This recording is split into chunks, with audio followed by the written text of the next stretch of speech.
चिंता संतानहंतारो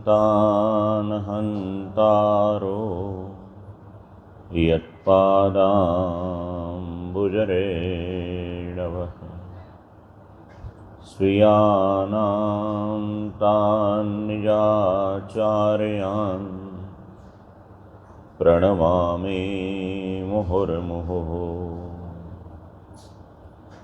यदनुग्रहतो जन्तु सर्वदुःखातिगो भवेत् तमहं सर्वदा वन्दे श्रीमद्वल्लभनन्दनम्। अज्ञानतिमिरान्धस्य ज्ञानाञ्जनशलाकया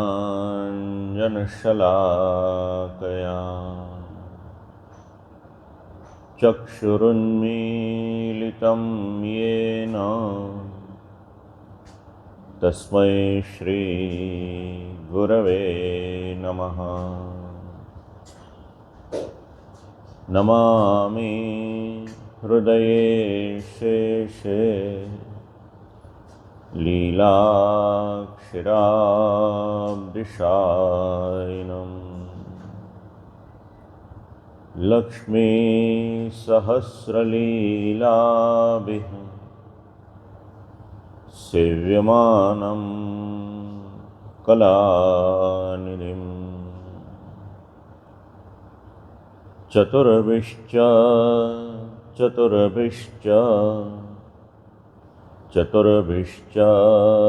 त्रिभिस्तथा षड्भिर्विराजते योऽसौ पञ्चदा हृदये मम। नारायणं नमस्कृत्य नरं चैव नरोत्तमं देवीं सरस्वतीं व्यासं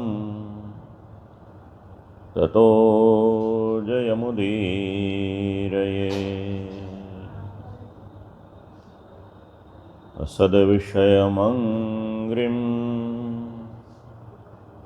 भावगम्यं प्रपन्नानमृतममरवर्यानाशयत्सिन्धुमत्यम्।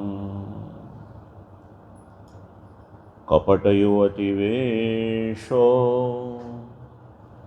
मोहयन्यस्सुरारिं तमहमुपसृतानां कामपूरं नतोऽस्मि। श्री श्याम मनोहर लाल की जय।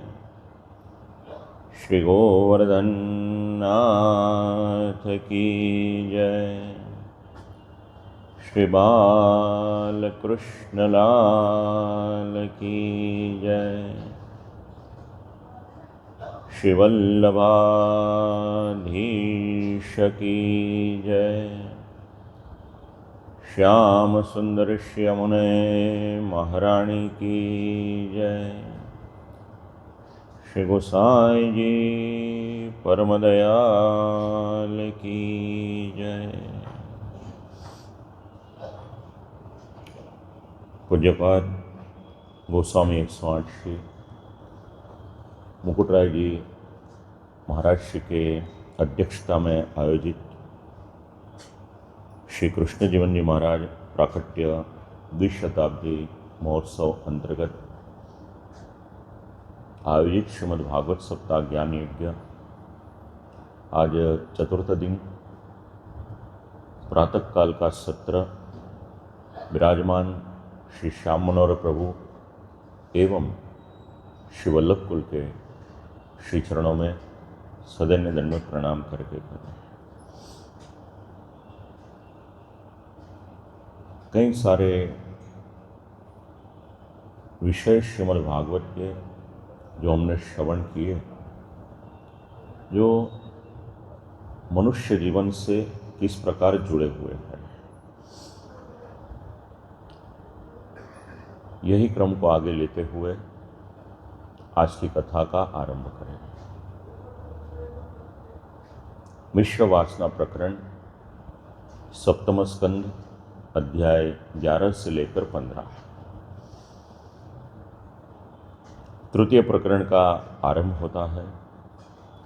धर्म संबंधी प्रश्न राजा युधिष्ठिर का है। सद्वासना, असद्वासना, यह दोनों मिलाकर मिश्र भाव रूप तृतीय जो वासना है, उसी के लिए यह तृतीय प्रकरण है। सद्वासना निवृत्त करने के लिए निषिद्ध कर्म का माध्यम और दुष्ट वासना नष्ट करने के लिए वेद सम्मत कार्य।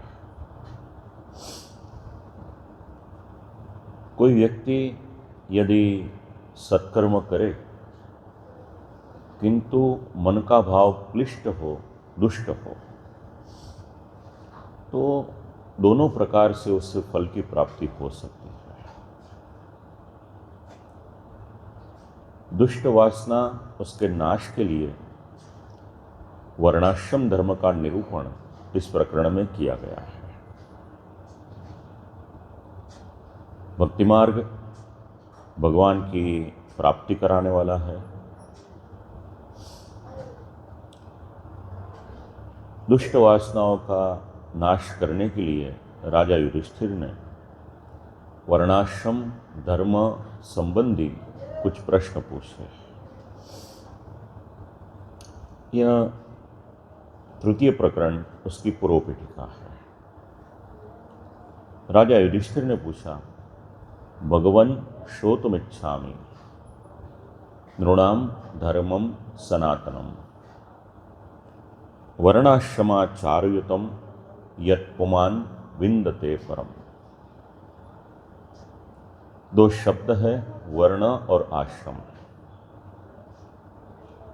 वर्ण का अर्थ होता है ब्राह्मणादि नाम, यानी ब्राह्मण, क्षत्रिय, वैश्य और शूद्र, ये चार वर्ण सनातन धर्म की व्यवस्था में है। आश्रम ब्रह्मचर्याश्रम निष्ठानाम, जिस प्रकार से चार वर्ण है उसी प्रकार चार आश्रम है। ब्रह्मचर्य, गृहस्थ, वानप्रस्थ और संन्यास्त। एक और से सोचे तो हमारे समाज की जो व्यवस्था है, उस समाज का परिचय कराने वाला यह विषय है। क्योंकि हम सभी किसी न किसी वर्ण से जुड़े हुए हैं, किसी न किसी आश्रम से जुड़े हुए हैं। कोई ब्राह्मण है, कोई क्षत्रिय है, कोई वैश्य है, कोई शूद्र है, कोई ब्रह्मचारी है, कोई गृहस्थ है, कोई वानप्रस्थ है, तो कोई संन्यास्त है। तो सभी के जीवन से जुड़ा हुआ यह प्रकरण है, जिनके द्वारा सद असद वासनाओं का नाश यह संभव हो सकता है। अभी यदि कोई हमसे पूछे कि हमारे धर्म का नाम क्या है, तो कई बार ऐसा उत्तर प्राप्त होता है कि हमारे धर्म का नाम है हिंदू धर्म। किंतु शास्त्र की दृष्टि से यदि हम सोचें तो शास्त्रकारों ने हमारे धर्म का नाम दिया है सनातन धर्म। सनातन किसे कहा जाए? किसी भी अवस्था में, किसी भी काल में जिसका नाश न हो, उस धर्म का नाम है सनातन धर्म। तो सनातन धर्म जिनका संबंध भगवान से है, जिनका संबंध आपसे और मुझसे है, क्योंकि सनातन धर्म के द्वारा व्यक्ति भगवान को प्राप्त हो सकता है। और सनातन धर्म के अंतर्गत ही कई सारे संप्रदाय हैं।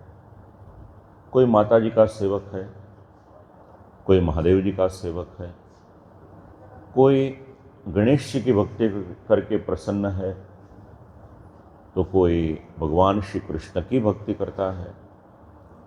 चाहे मर्यादा में हो और पुष्टि में हो, श्री ठाकुर जी की भक्ति करे, भगवान श्री कृष्ण की भक्ति करे, तो सभी संप्रदाय जो है वो संप्रदाय सनातन धर्म के अंतर्गत है।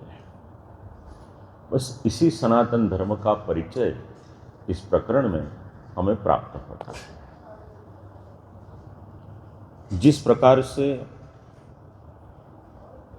सर्वोत्तम स्तोत्र में श्री महाप्रभु जी के नामों का वर्णन है, उसी प्रकार से यदि श्री गोसाई जी प्रभु चरण का परिचय हमें करना हो तो नाम रत्नाख्य स्तोत्र नाम का एक स्तोत्र है, जिसमें श्री गोसाई जी प्रभु चरण के अष्टोत्तर शत नाम का विवरण है। श्री गोसाई जी प्रभु चरण के पंचम लाल हुए श्री रघुनाथ जी, आप श्री ने इस स्तोत्र की रचना की है। उस स्तोत्र में श्री गोसाई जी प्रभु चरण का एक नाम बताया गया है, धर्म सेतु। यानी सेतु का एक अर्थ होता है पुल। धर्म का ज्ञान प्रदान करने वाले, जिनको धर्म का ज्ञान चाहिए, उनके लिए एक सेतु रूप श्री गोसाई जी प्रभु चरण है। अभी राजा युधिष्ठिर के प्रश्न के उत्तर में मनुष्य का परिचय दिया गया, मानव धर्म का परिचय दिया गया है। कई बार भगवान के भक्त ऐसा सोचते हैं कि मैं मानव सेवा करूं तो मुझे भगवान की सेवा करने की आवश्यकता नहीं है। किंतु शास्त्रकारों की दृष्टि से यह गलतफहमी है। भगवत सेवा, भगवत भक्ति प्रत्येक मनुष्य को करनी है। जिस प्रकार से भगवत भक्ति करनी है, भगवत सेवा करनी है, उसी प्रकार से यदि जीवन में अवसर मिले तो मानव सेवा भी करनी चाहिए। जिनके जीवन में दुख हो, यदि संभव हो तो दुख दूर करने के लिए कुछ प्रयास हम कर सके तो अवश्य करना चाहिए। और मानव सेवा यदि हम करें तो एक विचार हमारे मन में यह होना चाहिए, यह मेरा कर्तव्य है और मैं कर रहा हूँ। हम गलती से भी ऐसा न सोचें कि सामने वाले को आवश्यकता है, कुछ ज़रूरियात है, उस कारण में यह कर रहा हूँ। उसे आवश्यकता है कि नहीं, दूसरी बात है। मेरा धर्म है, हमारा धर्म है, इस कारण से मानव सेवा हमें करनी चाहिए। अन्यथा सेवा के बदले में मान की अपेक्षा हो जाएगी, या तो सेवा के बदले में कुछ न कुछ पाने की हमारी मनोवृत्ति हो जाएगी। शास्त्रकारों ने इसी कारण से बतलाया कि सेवा कीजिए, किंतु उसके बदले में किसी भी प्रकार की आशा या तो अपेक्षा मत रखिए। अभी यदि आत्मकल्याण करना हो तो श्रीमद् भागवत का प्रथम प्रश्न यही था कि मनुष्य का कल्याण किस प्रकार से हो सके। उसी प्रश्न की चर्चा प्रथम दिन से श्रवण करवाई थी आपको। तो आत्मकल्याण के लिए शास्त्रकारों ने एक पर्याय यह भी दिया है कि सदाचार के द्वारा आत्मकल्याण हो सकता है। आचार यानी हम जो कार्य करते हैं, हमारा जो आचरण है वो आचरण अच्छा होना चाहिए, शास्त्र सम्मत होना चाहिए। इसी का नाम है सदाचार। कितने भी अलंकार आभूषण हम धारण करें, किंतु जब तक सदाचार रूपी आभूषण धारण न करें तब तक हमारा मनुष्यत्व वो कुछ मात्रा में कम ही रहेगा। और जिनके जीवन में सदाचार है वह भौतिक संपत्ति के साथ साथ दैवी संपत्ति कमाने के लिए भी प्रयत्नशील रहेगा। संपत्ति के कई सारे प्रकार हैं। श्रीमद् भगवद गीता यदि हम पढ़ें तो दैवी और आसुरी ये दो प्रकार की संपत्ति भगवान ने वहाँ पर बताई है। तो जिनके जीवन में सदाचार हो वह दैवी संपत्ति के लिए प्रयास करेगा और सदाचारी पुरुष शास्त्र की आज्ञा का पालन करेगा। एक बात हमें समझने जैसी है, हमारे जितने भी ग्रंथ हैं, जितने भी शास्त्र हैं, जो ऋषि मुनियों ने हमें दिए हैं या तो भगवान ने हमें दिए हैं, न तो वेदव्यास जी का कोई स्वार्थ है उसमें और ना ही वाल्मीकि मुनि का।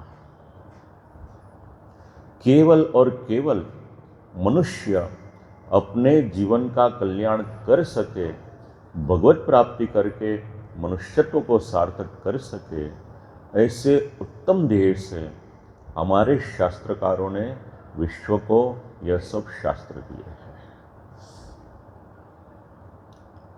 तो मनुष्य का चारित्र निर्माण किस प्रकार से हो सके यह श्रीमद् भागवत बताता है। अभी हम सभी का जन्म हुआ है मनुष्य योनि में। मनुष्य देह के बारे में कुछ हमने सोचा था कल। अभी मनुष्य देह एक बाहर का भाग है, दूसरा हमारा आंतरिक जो गुण है उनकी चर्चा यदि हम सोचें तो आंतरिक कौन कौन से गुण होने चाहिए यह श्रीमद् भागवत में समझाता है कि मनुष्य किसे कहा जाए। जन्म से मनुष्यत्व है यह प्रथम चरण है, किंतु आचरण से या तो कर्म से हम मनुष्य है कि नहीं, गुणों से हम मनुष्य है कि नहीं, इसका परिचय हमें श्रीमद् भागवत करवाता है। तो कई सारे लक्षण बतलाए, तकरीबन 30 लक्षण है मनुष्यत्व के। कुछ शब्दों की हमने पूर्व में चर्चा की है। मनुष्यत्व के लक्षण अंतर्गत सर्वप्रथम शब्द बतलाया है जिसका नाम है सत्य। इस शब्द के बारे में हमने आगे चर्चा की है पूर्व में। तो प्रथम लक्षण बतलाया सत्य, दूसरा है दया, तीसरा है तप, चौथा है शौच यानी पवित्रता, पांचवा शब्द है तितिक्षा। यह सभी शब्दों की लक्षणों की आगे हमने चर्चा की है प्रथम स्कंद में। तत्पश्चात छठा शब्द है इच्छा। भगवान ने हमें बुद्धि दी है। कई सारे पर्याय हमारे जीवन में आए, एक साथ 4 से 5 पर्याय हमारे जीवन में आए, तो कौन सा कार्य करना चाहिए और कौन सा कार्य नहीं करना चाहिए, बस यह विवेक यदि हमारे में हो, यह अनिवार्य है। शास्त्रकारों ने इसके लिए शब्द दिया है इच्छा, जरूरी है। तत्पश्चात शब्द है शम। शम का अर्थ होता है मन, बुद्धि, चित्त और अहंकार, इन चारों पर विजय प्राप्त करना, यानी इन चारों को हमारे वश में करना, इसका नाम है शम। अथवा तो हमारी जितनी आंतरिक इंद्रियां है उसे हम अपने काबू में रखें, इसका नाम है शम। दूसरा नाम है दम। दम का नाम है भगवान ने हमें बाहर की जो इंद्रियां दी हैं उस इंद्रियों पर हम कंट्रोल रखें, अपने काबू में रखें, इसका नाम है दम। यह मनुष्यत्व के लक्षण है। 9वां लक्षण बतलाया है अहिंसा। अहिंसा का एक अर्थ यह है कि अकारण कभी भी किसी को मारना नहीं चाहिए। न तो किसी पशु पक्षी की हम हत्या करें, मनुष्य को मारने की बात तो वो दूर की है। शास्त्रकारों ने बतलाया किसी का दोष न हो तो उसे मारिए मत, किंतु हमारे देवी देवताओं के हम यदि दर्शन करें तो प्रत्येक देवी देवता के पास कोई न कोई आयुध है, कोई न कोई हथियार है। यदि हम पर कोई आक्रमण करे, या तो हमारे धर्म पर कोई आक्रमण करे, या तो हमारी संस्कृति पर कोई आक्रमण करे, या तो कोई दुष्ट हो, या तो कोई गौ माता की हत्या करना चाहे, ब्राह्मण की हत्या करना चाहे, हमारे धर्म के लिए कुछ विपरीत बोले, तो शास्त्र यदि हम पढ़े तो वहाँ पर यदि हिंसा करनी हो एक बार सोच सकता है। क्योंकि जो व्यक्ति जो भाषा में समझे उसे उसी भाषा में जवाब देना चाहिए, यह शास्त्रकारों का, नीति शास्त्रकारों का मत है। किंतु जिनका किसी भी प्रकार का दोष न हो, ऐसे निर्दोष पशुओं का वध नहीं करना चाहिए, यह अहिंसा है। तत्पश्चात ब्रह्मचर्य 11वां गुण है, लक्षण है, जिसका नाम है त्याग। तो जीवन में त्याग होना जरूरी है। राजा परीक्षित के चरित्र को कुछ सोचा था हमने। भरत महाराज, उनके पिताजी, ध्रुव कुमार, पृथु महाराज, यह सभी का चरित्र यदि हम पढ़े तो वहाँ से एक शब्द हमें समझ में आता है जिनका नाम है त्याग। तो पुष्टि मार्गीय स्थान है, ठाकुर जी विराजमान है। यदि संप्रदाय के ग्रंथ हम पढ़े और श्री महाप्रभु जी का जीवन चरित्र पढ़े, आपने शायद प्रसंग पढ़ा होगा या तो सुना होगा। विजयनगर में श्री महाप्रभु जी का कनकाभिषेक हुआ था। कई मात्रा में स्वर्ण की प्राप्ति हुई थी। राजा ने विनती की, यह स्वर्ण पर आपका अधिकार है, आप इसे स्वीकार कीजिए। 100-200 ग्राम स्वर्ण नहीं था, किलो के हिसाब से स्वर्ण था। किंतु श्री महाप्रभु जी ने उसमें से कुछ भी स्वीकार नहीं किया। राजा ने पुनः विनती की, कुछ द्रव्य भेंट में धरा। तभी राजा का मन रखने के लिए श्री महाप्रभु जी ने केवल 7 स्वर्ण मुद्रा उसे स्वीकृत किया, और वह 7 स्वर्ण मुद्रा से श्री ठाकुर जी के श्री चरण कमल के नुपुर सिद्ध कराए। यह त्याग है। मिला हुआ था, अपने अधिकार का था, राजा की इच्छा भी थी, फिर भी श्री महाप्रभु जी ने उस स्वर्ण का स्वीकार नहीं किया था। तो हमारे भी जीवन में थोड़ा सा त्याग अनिवार्य है। तत्पश्चात 12वां शब्द है, जिसका नाम है स्वाध्याय। तकरीबन हमारे सभी के यहाँ एक परंपरा थी। हमारे बड़े बुजुर्गों नित्य किसी न किसी धर्म ग्रंथ उसका पठन करते थे, पढ़ते थे, कुछ सत्संग करते थे, रात्रि का कुछ सत्संग होता था। यह प्रत्येक के जीवन में स्वाध्याय था। आज के समय में जिसे सेल्फ स्टडी कहा जाता है, वह स्वाध्याय है। तो हम सभी का कर्तव्य है कि हम हमारे ग्रंथों को पढ़ें।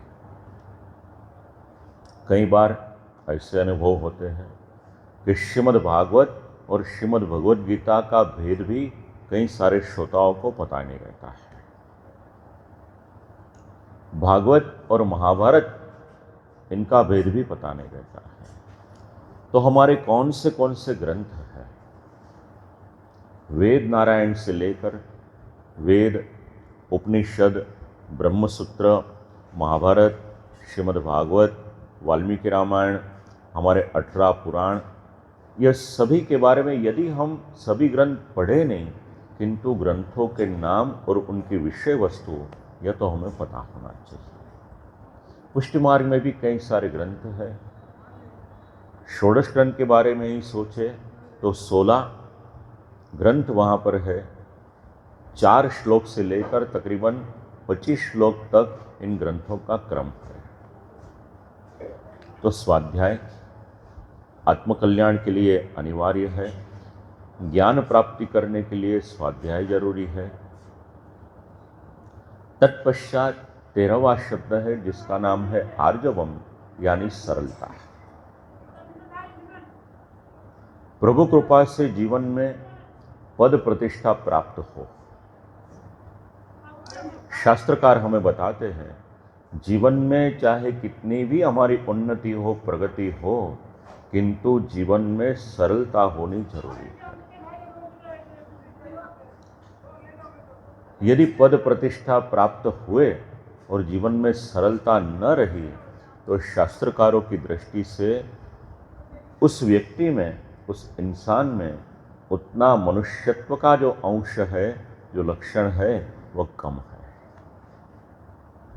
और सरलता यदि किसी के जीवन में से जाननी हो, कहीं पर भी जाने की आवश्यकता नहीं है। भगवान श्री कृष्ण का चरित्र पढ़िए और मर्यादा पुरुषोत्तम श्री रामचंद्र जी का चरित्र पढ़िए तो सरलता शब्द समझ में आ जाएगा। भगवान श्री कृष्ण के जीवन में सरलता थी। पांडवों के यहाँ यज्ञ था तो भगवान श्री कृष्ण ने जो भी ऋषि मुनि पधारने वाले थे उनके श्री चरण प्रक्षालन करने की, चरण धोने की सेवा भगवान ने स्वीकारी थी। और उनके भोजन करने के बाद जो जूठी पत्तल रहती थी भगवान ने वह उठाने की सेवा भी स्वीकारी थी। सोचिए जरा, ब्रह्मा जी, इंद्रदेव, महादेव जी, ऐसे कई सारे देव भगवान के श्री चरण कमल में प्रणाम करते हैं। ऐसे भगवान इस प्रकार की सेवा स्वीकारते हैं। भगवान अपने आचरण के द्वारा उपदेश देते हैं, जीवन में कितने भी बड़े होइए किंतु सरलता को मत छोड़िए, यह मनुष्यत्व का गुणधर्म है। इसीलिए बच्चों को भी श्रीमद् भागवत श्रवण करना जरूरी है। युवा वर्ग को भी श्रीमद् भागवत श्रवण करना जरूरी है, क्योंकि यदि समाज के चारित्र का निर्माण करना हो तो वह श्रीमद् भागवत के द्वारा होगा, वह रामायण के द्वारा होगा, वह महाभारत के द्वारा होगा। आर्जवम। उसके बाद का गुण बतलाया है मनुष्यत्व का, जिसका नाम है संतोष। जो भी मिला हमें, यदि हमारे जीवन में संतोष नहीं है तो जो भी प्राप्त हुआ हो वह कम लगेगा। यदि जीवन में संतोष है और हमारे पास कम है तो भी भगवत कृपा मानकर हम उसमें आनंद कर पाएंगे। यदि जीवन में संतोष न हो तो भगवान त्रैलोक्य की संपत्ति दे दे, फिर भी हमारे मन में आनंद न होगा। संतोष जरूरी है। तत्पश्चात समदृक सेवा, सभी में समभाव रखिए। यह मुझसे नीचा है, इसकी कोटि नीचे है, ऊंच नीच का भेदभाव संभव हो तो कभी भी मत कीजिए। भगवान की दृष्टि से देखें, शास्त्र की दृष्टि से देखें, उपनिषद की दृष्टि से देखें। यदि पूछा जाए कि मनुष्य का परिचय क्या है तो शास्त्रकारों ने शब्द दिया, अमृतस्य पुत्रा, यानी हम सब भगवान के संतान हैं। भगवान के ही श्रीअंग में से ब्राह्मण, क्षत्रिय, वैश्य और शूद्र उनकी उत्पत्ति हुई है। मुख में से ब्राह्मण की उत्पत्ति हुई, बाहु में से क्षत्रिय की उत्पत्ति हुई। इस प्रकार प्रभु के श्रीअंग में से ही चारों वर्ण की उत्पत्ति हुई है। तो एक ही भगवान के हम सब संतान हैं। कल हमने श्रवण किया था, हम सभी भगवान के ही अंश हैं। जब भी अंश की सेवा करते हैं अपने मूल स्वरूप को प्राप्त कर सकते हैं। ऐसे कई सारे लक्षण मनुष्यत्व के बतलाए हैं और एक लक्षण श्रवण करके आगे चले। एक लक्षण बतलाया है जिसका नाम है मौन। भगवान ने हमें जीव दी है, कहाँ पर कितना बोलना चाहिए और कहाँ पर शांत रहना चाहिए, यह सीखने जैसा है। और दिन में कुछ क्षण के लिए मौन धारण करना भी जरूरी है, क्योंकि जब भी व्यक्ति मौन धारण करता है तो कुछ आत्मचिंतन कर सकता है, अपने बारे में कुछ सोचने का अवसर मिल सकता है। यदि हमारे ग्रंथों को हम पढ़ें तो हमारे ऋषि मुनि कई वर्षों तक मौन धारण करते थे। मौन धारण करना सरल नहीं है, एक तप है। एक दिन प्रयोग करके देखिए तो पता चल जाएगा। कथा में तो 2.5 घंटा 3 घंटा हम मौन धारण करते हैं, क्योंकि हमारे पास अन्य कोई पर्याय नहीं है। किंतु वास्तविक जीवन में घर में यदि पूरा परिवार एकत्र हुआ हो और कोई हमसे कहे कि 3 घंटे के लिए मौन रखना है, वहाँ पर हमारी परीक्षा होगी। तप है मौन धारण करना। यह मनुष्यत्व का ही एक लक्षण है। तो इस प्रकार से श्रीमद् भागवत ने 30 शब्द दिए, जिनके जीवन में यह 30 शब्द पूर्ण रूप से हो वह पूर्ण मनुष्य है। जितने शब्द कम हो वह उसे अपने जीवन में प्राप्त करने चाहिए, उसके लिए प्रयास करने चाहिए। अभी 4 वर्ण है। कोई व्यापारी हो, कारोबार उसका फैला हुआ हो, फैक्ट्री हो, ऑफिस हो, तो अपने व्यापार के लिए वह व्यक्ति व्यवस्था करता है सभी अलग अलग व्यक्तियों की नियुक्ति करके, क्योंकि प्रत्येक कार्य वह खुद नहीं कर सकता है। इसी प्रकार भगवान ने जब इस विश्व की रचना का प्रबंध किया, ब्रह्मा जी को सेवा सौंपी, तभी चारों वर्ण को अलग अलग कार्य सौंपा गया। ब्राह्मण को 6 कार्य सौंपे। ब्राह्मण से कहा ज्ञान प्राप्त करना और ज्ञान प्राप्त करके समाज के लोगों को ज्ञान प्रदान करना, यह आपका कार्य है। ब्राह्मण की उत्पत्ति भगवान के मुख से है। दान लेना और दान देना यह ब्राह्मण के धर्म है। ब्राह्मण को केवल दान लेकर राजी नहीं रहना है, जो कुछ भी उससे मिले उसमें से कुछ अंश ब्राह्मण को भी किसी को दान में देना चाहिए।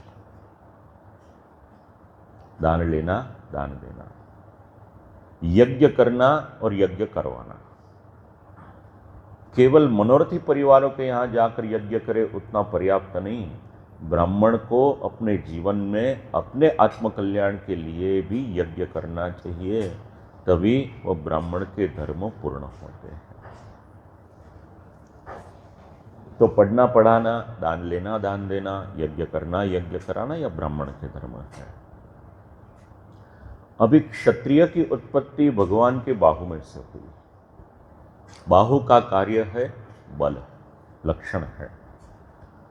तो समाज की रक्षा करने की जिम्मेदारी भगवान ने सौंपी क्षत्रिय को कि समाज की रक्षा आप कीजिए, यह सेवा आपको करनी है। इसीलिए हमारे यहाँ राज परंपरा, चौपासनी भी राज परंपरा के अंतर्गत ही है।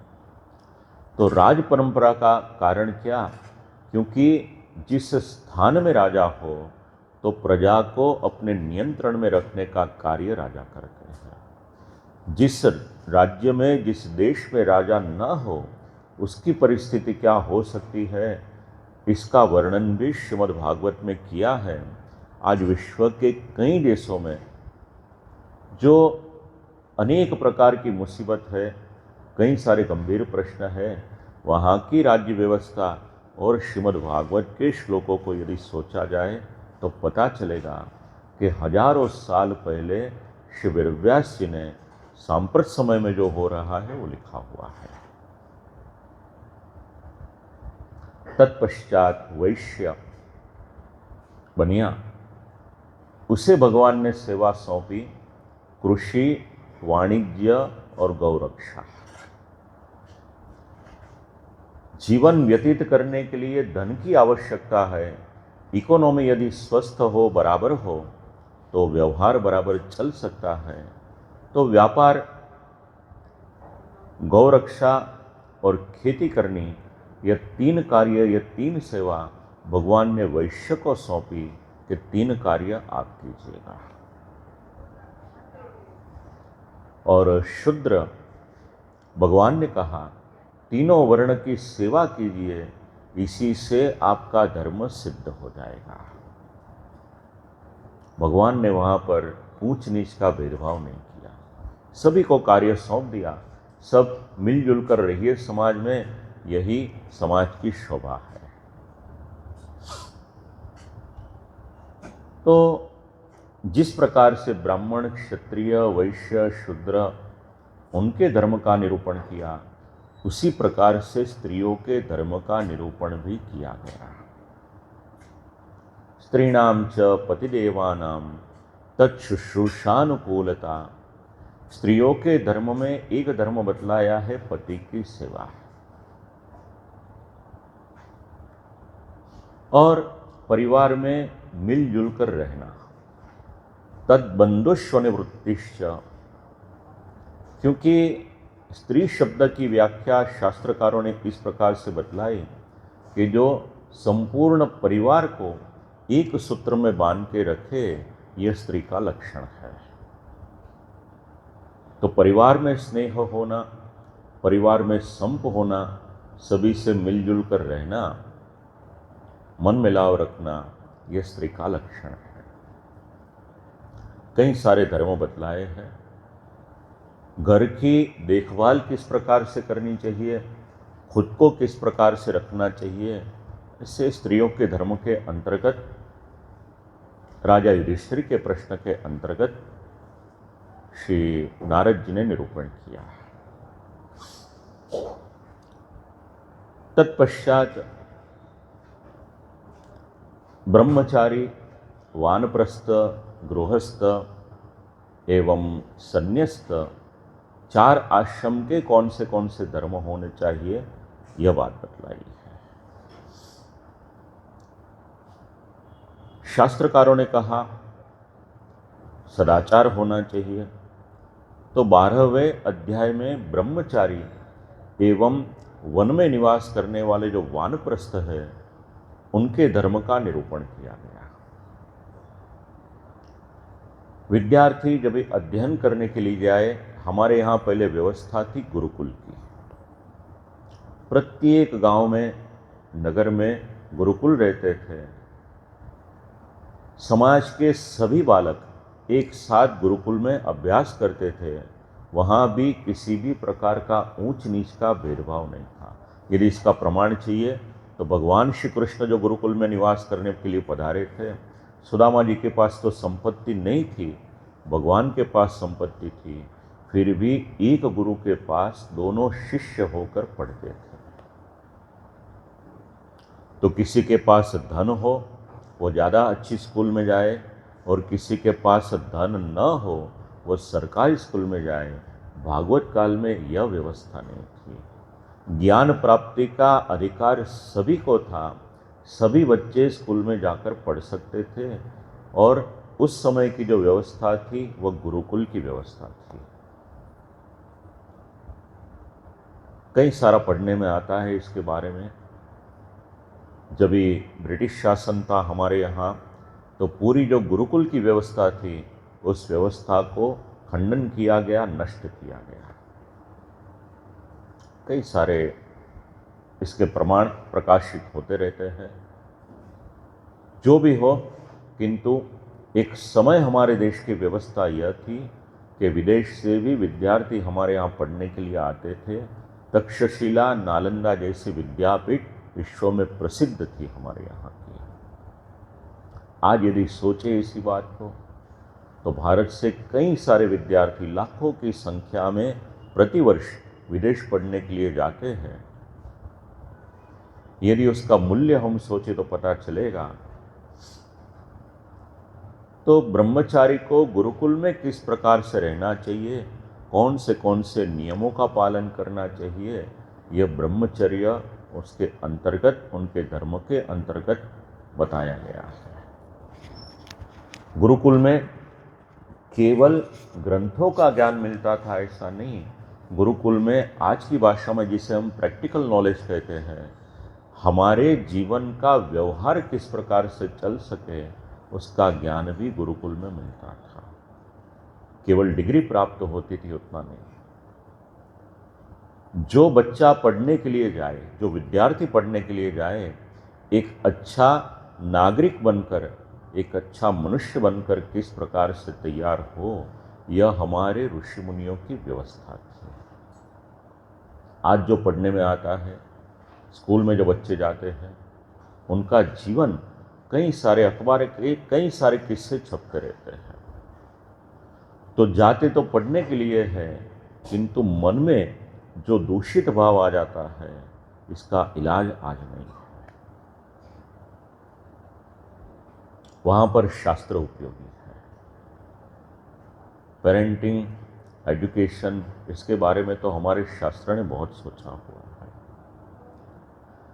बच्चा जब भी पढ़ने के लिए जाता था, विद्यार्थी पढ़ने के लिए गुरुकुल में निवास करता था, तो पढ़ने के पहले और पढ़ने के बाद अपने गुरु के चरण स्पर्श करके प्रणाम करता था।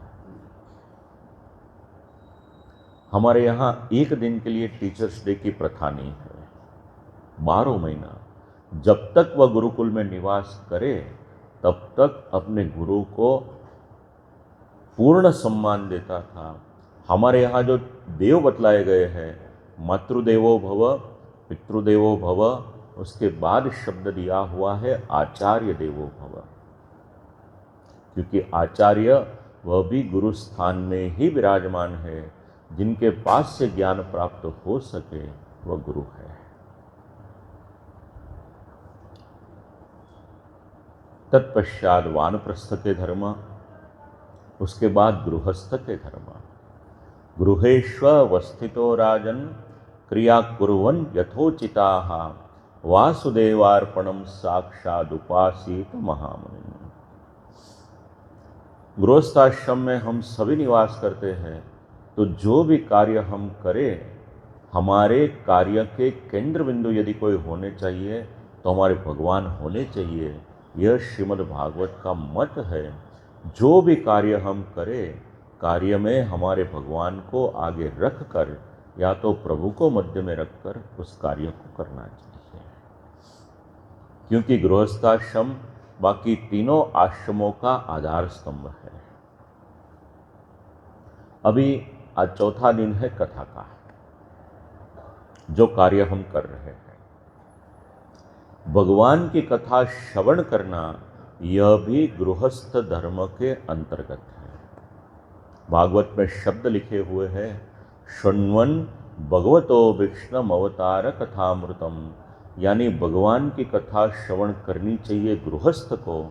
तो जो वैष्णव, केवल यह कथा की बात नहीं है, जितनी जितनी कथाएं हो, आपको जब भी अवसर मिले और यदि आप श्रवण करते हो, तो यह भी आपका गृहस्थ धर्म सिद्ध हो रहा है। शृण्वन् भगवतो विष्णम अवतार कथामृतम। श्रद्धान, श्रद्धापूर्वक भगवान की कथा श्रवण करें। तत्पश्चात हमारे कुटुंबीजन हो, हमारे परिवारजन हो, यदि प्रभु कृपा से हमारे पास कुछ सामर्थ्य हो और हमारे कुटुंब के कोई भी सदस्य हमारे पास से किसी भी प्रकार की आशा रखे, यदि आशा रखने वाला पात्र सद्गुणी हो और उन्हें किसी चीज़ की आवश्यकता हो, कभी धन की आवश्यकता हो, कभी वस्त्र की आवश्यकता हो, कभी अन्न की आवश्यकता हो, यदि हमें लगे कि सुपात्र है, तो हमें उनकी सहायता करनी चाहिए। यह भी गृहस्थाश्रम धर्म के अंतर्गत है।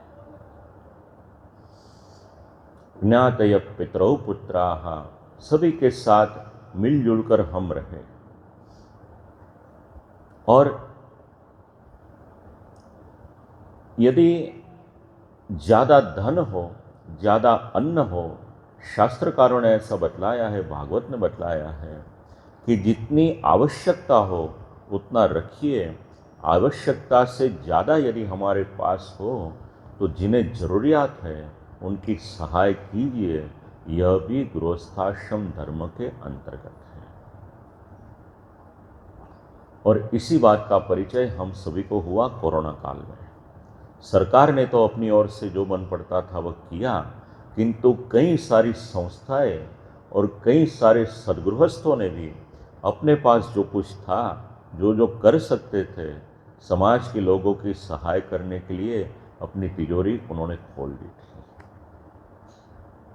क्योंकि ये हमारे धर्म में लिखा हुआ है, हमारे शास्त्र में लिखा हुआ है। तत्पश्चात गृहस्थी का एक कर्तव्य यह भी है कि साल में कम से कम 2 बार अपने पितरों का स्मरण करके उनके लिए कुछ करना चाहिए। अभी श्राद्ध पक्ष आएगा, तो श्राद्ध पक्ष में विधि पूर्वक पितरों के लिए श्राद्ध कर सके तो उत्तम है। कुर्याद परपक्षीयम मासी प्रौष्ठ पदे द्विजाः। ऐसे तो प्रत्येक मास के लिए श्रीमद् भागवत में लिखा गया है। भाद्रपद मास कृष्ण पक्ष द्विज द्रव्य की अनुकूलता के अनुसार माता पिता का श्राद्ध करें। तो साल में 2 बार अपने पितरों को याद अवश्य करना चाहिए। एक जब भी श्राद्ध पक्ष हो तभी, और दूसरा जब भी उनका देहांत हुआ हो, वह जो दिन हो, ये 2 दिन हो सके तो श्राद्ध कीजिए। श्राद्ध न कर सके तो ब्राह्मण को बुलाकर उन्हें भोजन करवाइए। यदि वह भी न हो सके तो ब्राह्मण को कुछ धान्य इत्यादि दीजिए, सीधा इत्यादि दीजिए। और यह भी न हो सके तो कुछ द्रव्य के द्वारा उस ब्राह्मण का सत्कार अवश्य कीजिए। पितृ का अर्थ केवल हमारे माँ बाप इतना ही नहीं है। देव सर्ग के अंतर्गत पितरों का निरूपण है। कई सारे आशीर्वाद हमारे पितरों भी हमें देते हैं। और मंगल कार्य यदि करें तो भी हम पितरों का पूजन करते हैं। मांगलिक नांदी श्राद्ध जिसे कहा जाता है। तो गृहस्थाश्रम इसके अंतर्गत श्राद्ध का निरूपण किया गया। तत्पश्चात कौन से स्थान में रहना चाहिए, धर्म करना चाहिए, उत्तम देश कौन सा है, उत्तम स्थान कौन सा है, यह सब बताया गया। चारों वर्ण में ब्राह्मण की उत्तमता का निरूपण करके गृहस्थाश्रम में यदि हम धर्म पूर्वक रहे, शास्त्र की आज्ञा के अनुसार रहे। कल जो प्रियव्रत राजा के चरित्र में हमने श्रवण किया था, गृहस्थाश्रम में निवास करके भी हम भगवान को प्राप्त कर सकते हैं, यह शास्त्र का मत है। तत्पश्चात मोक्ष का लक्षण उनका निरूपण किया गया। देवर्षि नारद जी ने प्रसंग को विराम देते हुए अपने पूर्व जन्म की कथा युधिष्ठिर महाराज को श्रवण कराई। देवर्षि नारद जी के 3 जन्म की कथा श्रीमद् भागवत में है। उपबर्हण नाम के गंधर्व थे। देव सभा में विवेक उसे भूल गए। फलस्वरूप दासी पुत्र होना पड़ा था। महापुरुषों की कृपा से दासी पुत्र में से देवर्षि नारद जी बने। नारद जी ने कहा, राजा युधिष्ठिर आप भाग्यशाली हैं। यूयम नृलोके बत भूरि भागा लोकम पुनाना मुनयो भियन्ति। एक बार जय जयकार करें, समझने जैसा सिद्धांत है। श्री श्याम मनोहर लाल की जय। भाग्यशाली कौन है? देवर्षि नारद जी राजा युधिष्ठिर से बता रहे हैं, कह रहे हैं कि आपके घर में भगवान विराजमान है तो आप भाग्यशाली हैं। याद रखिएगा, कितना भी लग्जरी हमारे आवास में हम रखें, कितने भी लग्जरी, कितना भी वैभव हमारे आवास में हम रखें, किंतु जब तक हमारे घर में प्रभु का कोई स्थान न हो तब तक हम भाग्यशाली नहीं हैं। हमारे घर में भगवान का स्थान अवश्य होना चाहिए, क्योंकि जिस घर में भगवान पधारते हैं उस घर में भगवान के भक्तों का भी आगमन होता है। जब भी भगवान पांडवों के यहाँ पधारते थे तो कई सारे ऋषि मुनि भगवान के दर्शन करने की इच्छा से पांडवों के यहाँ पधारते थे। देवर्षि नारद जी ने कहा, राजा युधिष्ठिर आप भाग्यशाली हो, भगवान आपके यहाँ विराजमान है और भगवान के दर्शन करने के लिए प्रकांड पंडित विद्वान ज्ञानी भगवदीय भक्त ऐसे ऋषिमुनि आपके यहाँ पधारते हैं।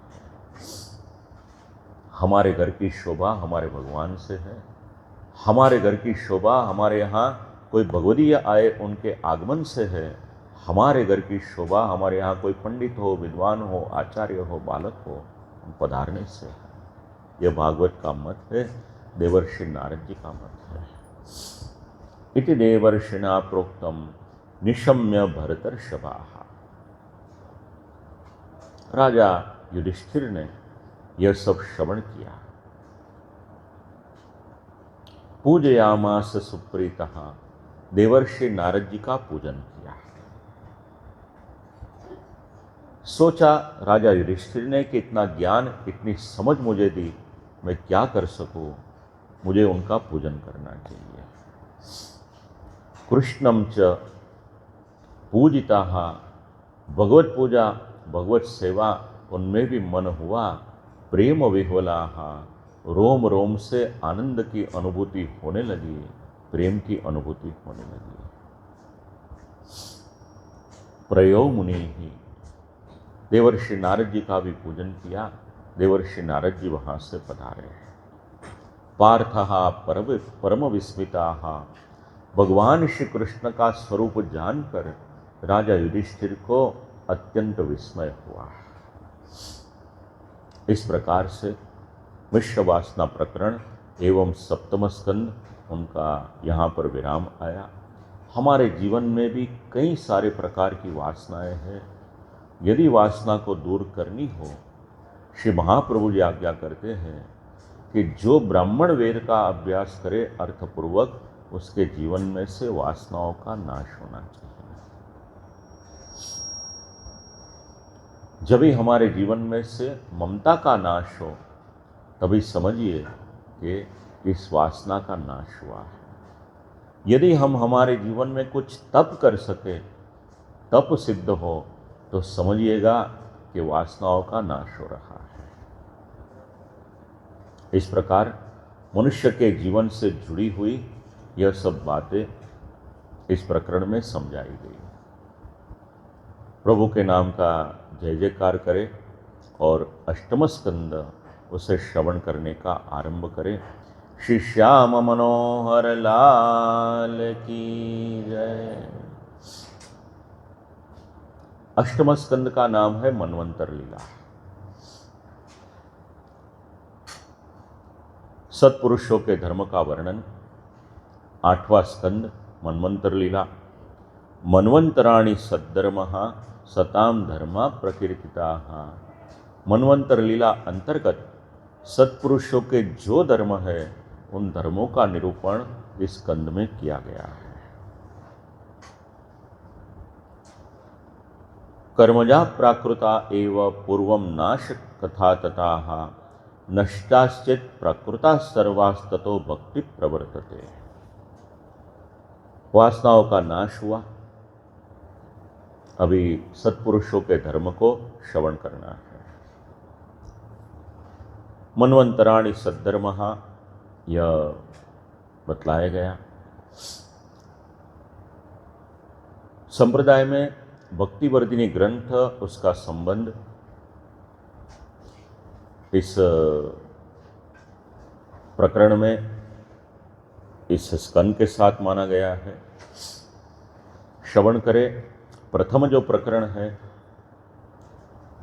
उस प्रथम प्रकरण में गजेंद्र की लीला का निरूपण किया गया है। जिस प्रकार से चतुर्थ स्कंद में 4 प्रकरण थे, उसी प्रकार इस अष्टम स्कंद में भी 4 प्रकरण है।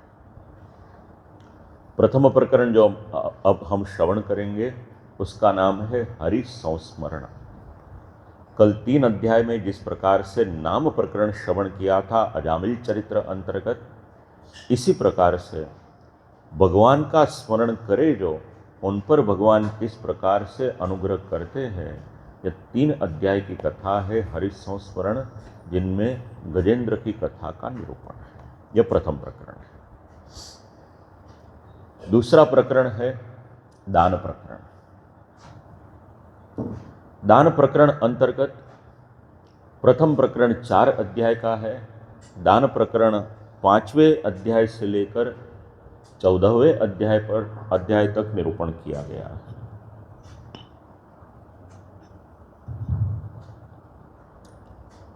और दान प्रकरण में जो नाम आप जानते हैं समुद्र मंथन की लीला, तो समुद्र मंथन की लीला दान प्रकरण उसके अंतर्गत है। तत्पश्चात तृतीय स्वक्त निर्वाह प्रकरण, जिसे राजा बलि का चरित्र कहा जाता है, वामन चरित्र जिसे कहा जाता है, स्वक्त निर्वाह प्रकरण, जो एक बार जो हम वचन दें उस वचन की परिपूर्ति किस प्रकार करनी चाहिए उस प्रकरण में समझाया गया है। शब्दों की कीमत हमारी भाषा में यदि हम बात करें तो। और अंतिम जो प्रकरण है केवल 1 अध्याय में है, जिससे मत्स्यावतार चरित्र कहा जाता है। भगवान ने वेदों की रक्षा की थी, भगवान ने औषधियों की रक्षा की थी, भगवान ने ऋषिमुनियों की रक्षा की थी। यह मत्स्यावतार का चरित्र है। तो एक एक करके इस चरित्र को हम श्रवण करें। प्रथम चरित्र है हरि संस्मरण, 4 अध्याय में निरूपण है। संपूर्ण प्रकार से भगवान की शरण हमें स्वीकारनी चाहिए, ये 4 अध्याय में कहने का तात्पर्य है।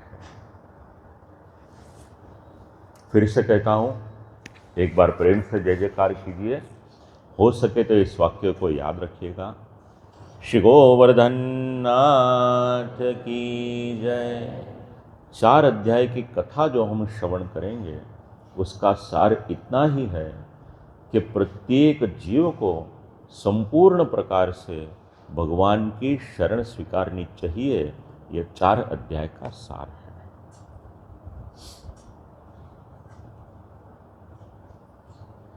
स्वायंभुवस्येह गुरो वंशोऽयं विस्तराश्रुताः यत्र विश्वसृजां सर्गो मनुन अन्यान वदस्वनाः। स्वयंभू मनु महाराज का चरित्र आपने श्रवण करवाया। कृपा करके अन्य जो भी कोई मनु महाराज हुए हो, आप उनका चरित्र मुझे श्रवण करवाइए। ऐसी विनती राजा परीक्षित ने श्री सुखदेव जी महाराज से की। तो एक बार ऐसा हुआ कि मनु महाराज तप कर रहे थे। तप करते करते भगवान की स्तुति कर रहे थे। संपूर्ण विश्व में जो चैतन्य है, जो प्रकाश है, वो भगवान के कारण है। येन चेतयते विश्वम विश्वम चेतयते नयम। विश्व को चैतन्य प्रदान करने वाली यदि कोई है तो भगवान है। भगवान को कोई भी चैतन्य तो प्रदान नहीं कर सकता। सभी सो रहे हो तभी भगवान जागते हैं। भूख प्यास नींद यह सब हमारे देह धर्म है, हमें बाधा करते हैं। भगवान के लिए यह देह धर्म नहीं है। हम सो जाते हैं, रात को सोने की आवश्यकता होती है, किंतु भगवान में यह देह धर्म नहीं है, जागते रहते हैं। स्तुति के अंतर्गत एक सिद्धांत ऐसा समझाया है, हर एक को याद रखने जैसी बात समझाई है। तेन त्यक्तेन भुंजी था। यदि भगवद अनुग्रह हम पर हो, किसी को आवश्यकता हो तो कुछ देकर प्रसन्न होइए। किसी के पास से कुछ लेकर प्रसन्न होना यह हमारी संस्कृति नहीं है।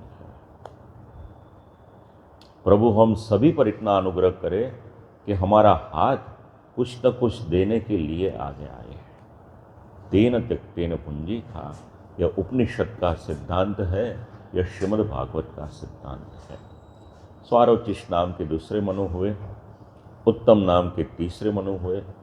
उनके भाई तामस चतुर्थ मनु हुए।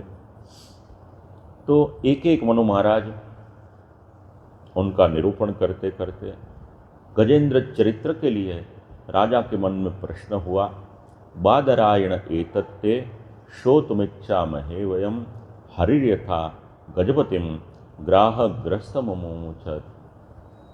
भगवान ने ग्राह और गजराज यह दोनों को किस प्रकार से मुक्त किया था, कृपा करके आप मुझे बतलाइए। अभी आपके और मेरे जीवन की कथा यह गजेंद्र चरित्र की कथा है। हम पर निर्भर करता है कि श्रीमद् भागवत को हम अपने जीवन के साथ कितना जोड़ सकते हैं।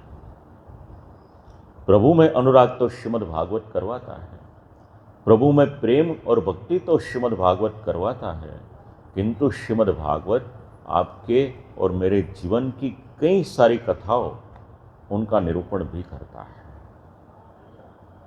तो गजेंद्र चरित्र की कथा उसे श्रवण करें।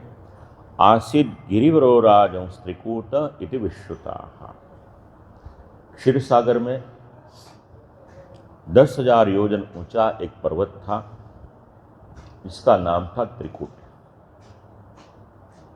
चारों ओर कुदरत की कृपा थी, प्रकृति की कृपा थी, उत्तम वन थे, उत्तम वृक्ष थे, फल फूल पान सौंदर्य वहाँ का बढ़ा हुआ था। ऐसे करते करते एक बार वहाँ पर एक गज का अर्थ होता है हाथी, और इंद्र का अर्थ होता है श्रेष्ठ, जो हाथियों का राजा था। तो गजेंद्र अपने परिवार के साथ उस जलाशय के तट पर आया हुआ है। हाथी को स्नान करना अच्छा लगता है, तो हाथी ने अपने परिवार के साथ उस जल में प्रवेश किया, परिवार के साथ आनंदपूर्वक जल क्रीड़ा कर रहा था।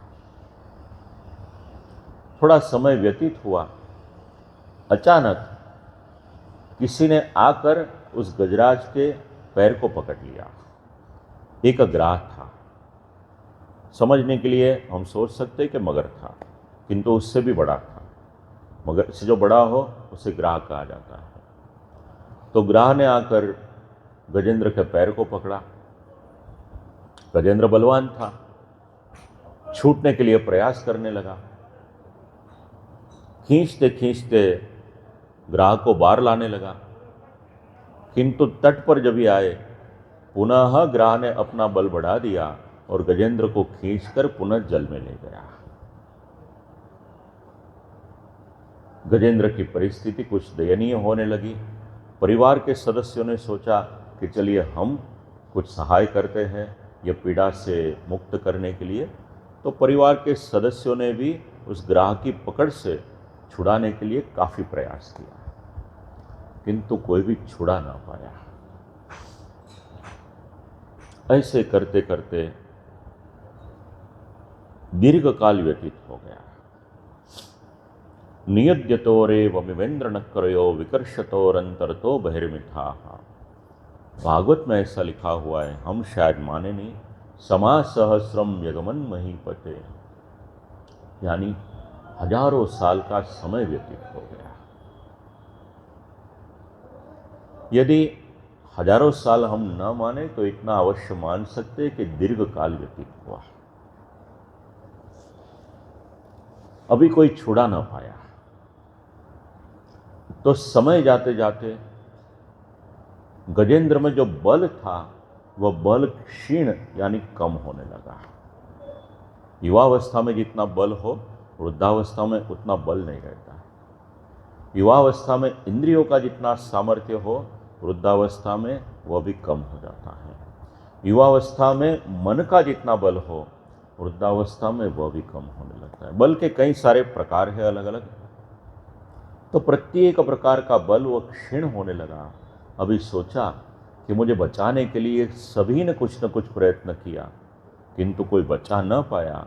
अभी मेरा रक्षण यदि कोई कर सके तो भगवान है, इसलिए मुझे भगवान का स्मरण करना चाहिए।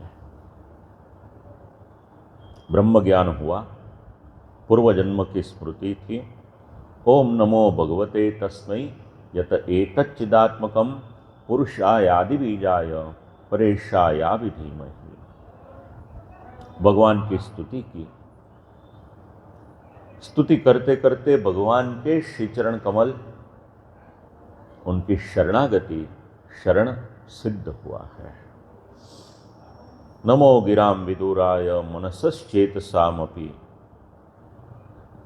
अलग अलग शब्दों, अलग अलग पदों के द्वारा जब भी भगवान की स्तुति की, भगवान अपने आसन गरुड़ जी पर विराजमान होकर अपने लोक से भूतल पर पधार रहे हैं। जैसे उस जलाशय के स्थान पर प्रभु पधारे, क्षीरसागर पर प्रभु पधारे हैं, सुदर्शन चक्र उसे छोड़ा है। जिस ग्राह ने गजेंद्र के पैर पकड़े हुए थे, उस ग्राह का मस्तक अपने सुदर्शन के द्वारा काट दिया है। गजेंद्र मुक्त हुआ। अभी वहां पर एक आश्चर्य हुआ। आश्चर्य इतना हुआ वहां पर, स्वंतः सरस्य रुबलेन गृहीत आर्तो। सुदर्शन चक्र से मुक्त तो हुआ, लेकिन आश्चर्य एक वहां पर हुआ। अब तक जो गज और ग्राह के रूप में थे, वो दो दिव्य पुरुष के रूप में वहां पर उपस्थित होकर प्रभु के श्री चरण कमल को प्रणाम करने लगे। राजा ने पूछा, कौन थे ये? एक ओर से आकाश में कई सारे देव पधारे हैं। तदा देवर्षि गंधर्वा ब्रह्मेशान पुरोगमाः, गंधर्व इत्यादि पधारे हैं। प्रभु की इस लीला के अंतर्गत पुष्पवृष्टि कर रहे हैं, दुंदुभि के नाद होने लगे, प्रभु को प्रसन्न करने लगे। और दूसरी ओर से ये दोनों दिव्य पुरुष, पूछा कौन थे ये? योसो ग्राह सवै सद्य परमाश्चर्य रूप रुक मुक्तो देवल शापेन हुहु गंधर्व सत्तमा। परिचय जान ले जरा। हाथी किसे होना पड़ता है और ग्राह या तो मगर किसे होना पड़ता है। हुहु नाम का एक गंधर्व था, देवांगनाओं के साथ जल में क्रीड़ा कर रहा था। और उस समय योगानुयोग एक ऋषि थे देवल नाम के, उस जल में संध्या वंदन, तर्पण, भगवत ध्यान इत्यादि कर रहे थे। इसने सोचा कि थोड़ी मश्करी करूं इस ऋषि की। जल के अंदर प्रवेश किया, ऋषि के पास तैरते तैरते गया नीचे के भाग से, और जहां पर ऋषि थे, ऋषि के चरण को, ऋषि के पैर को यह हुहु गंधर्व ने पकड़ लिया और जोर से उस पैर को ऐसे हिलाने लगा। ऋषि ने सोचा, मानो न मानो, आज किसी ग्राह ने आकर मुझे पकड़ा है। मेरे जीवन की अंतिम घड़ी आज आ गई है। धर्म कार्य में विक्षेप हुआ और हुहु गंधर्व बाहर निकलकर हंसने लगा जोर जोर से। ऋषि को ख्याल में आ गया, यह मेरी मश्करी कर रहा है। ऋषि ने कहा, हुहु, तेरा जन्म तो देव योनि में हुआ, फिर भी तुझ में इतना विवेक नहीं है कि मश्करी किसकी करनी चाहिए और कब करनी चाहिए। मैं तो मेरे प्रभु का स्मरण कर रहा था, अपना नित्य कर्म कर रहा था, और धर्म के कार्य में तूने विक्षेप डाला।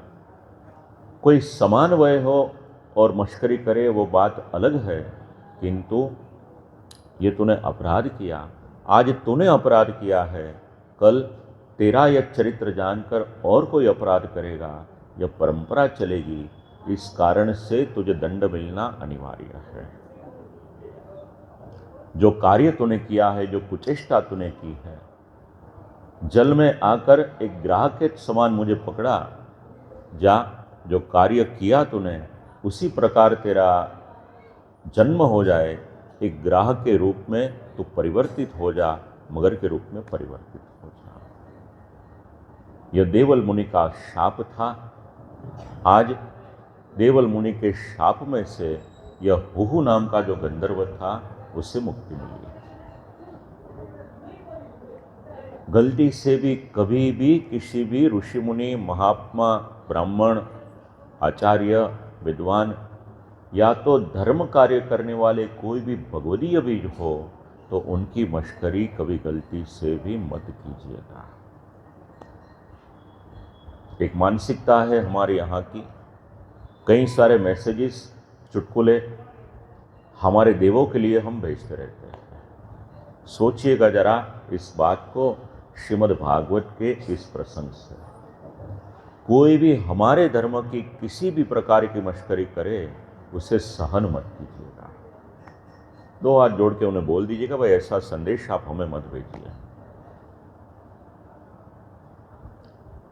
अभी जो हाथी हुए थे तो हाथी किससे होना पड़े।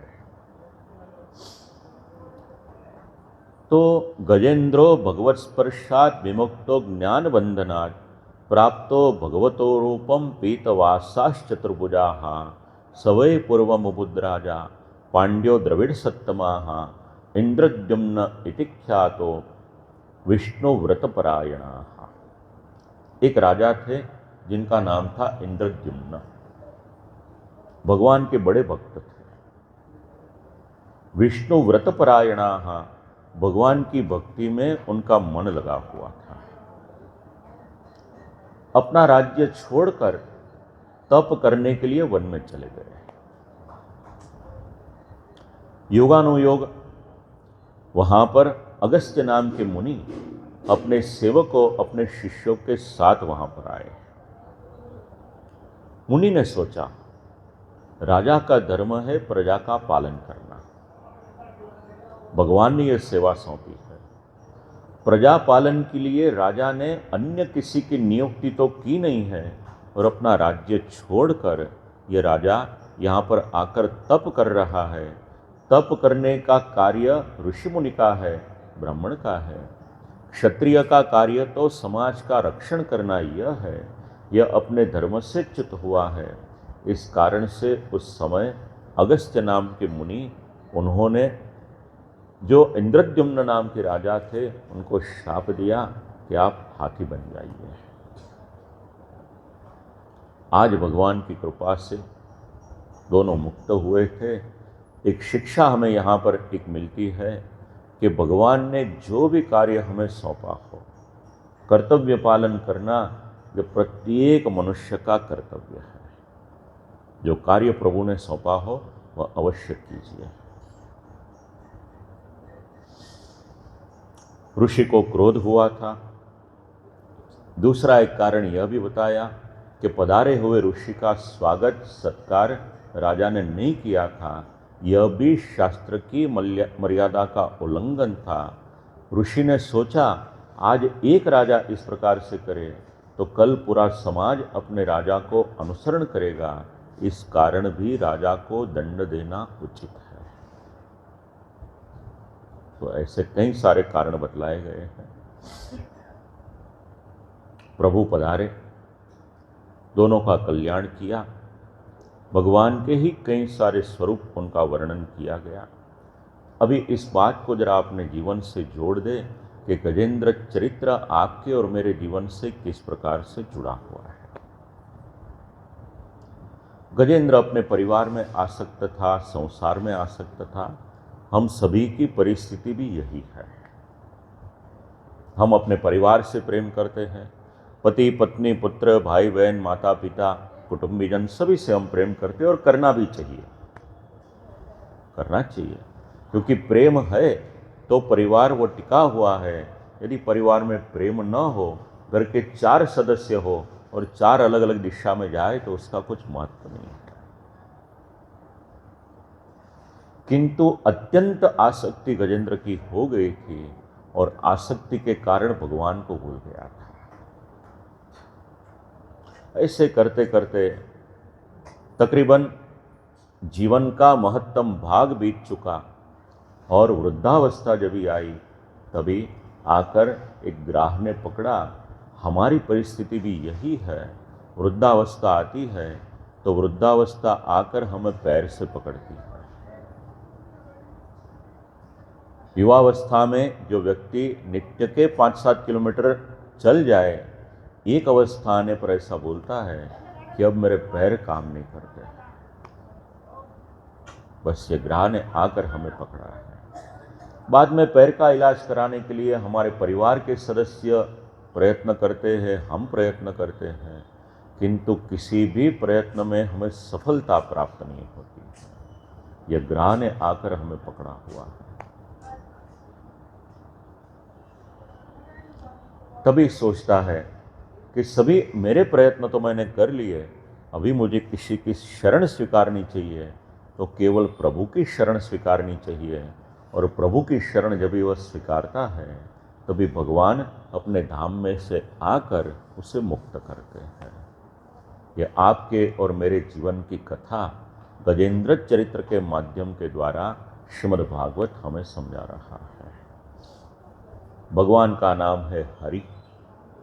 जो जीव भगवान का स्मरण करे उसके दुखों को दूर करने वाले हरि है। हरि स्वरूप से गजेंद्र का कल्याण करने के लिए भगवान भूतल पर पधारे।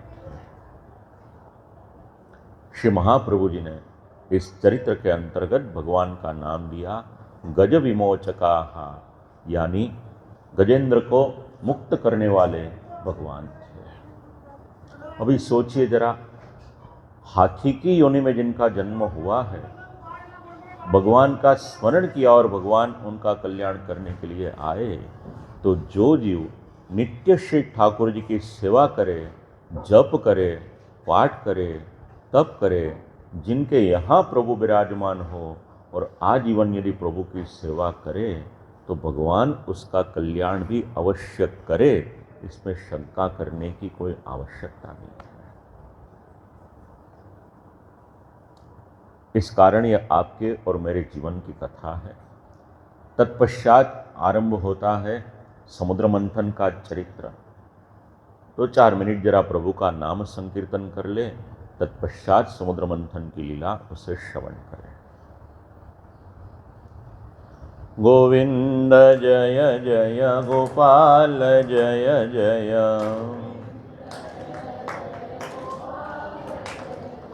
गोविंद जय जय गोपाल जय जय,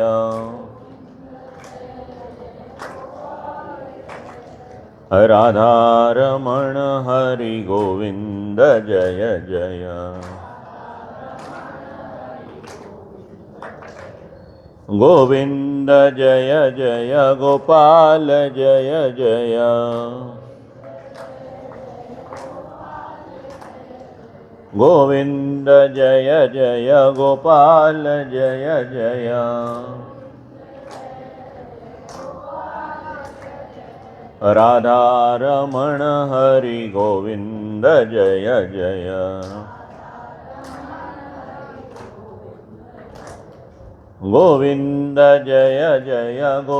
जय जय,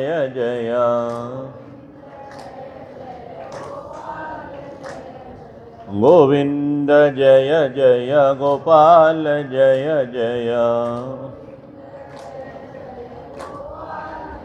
गोविंद जय जय गोपाल जय जय,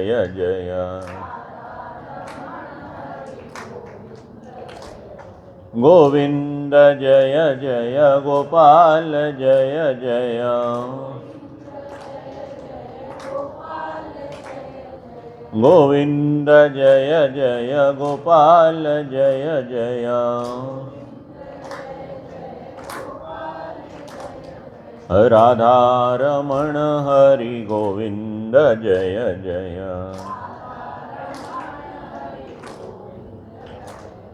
गोविंद जय जय गोपाल जय जय,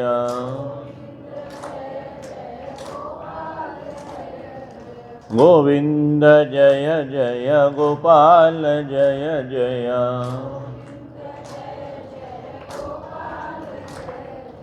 राधा रमण हरि गोविंद जय जय,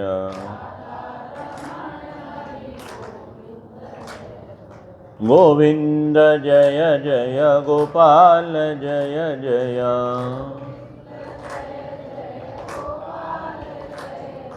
गोविंद जय जय गोपाल जय जय,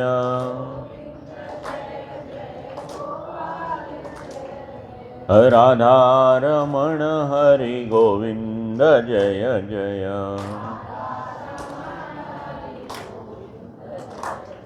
गोविंद जय जय गोपाल जय जय।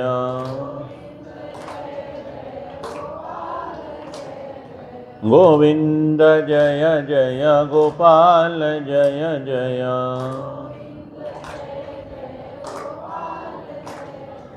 राधा रमण हरि गोविंद जय जय।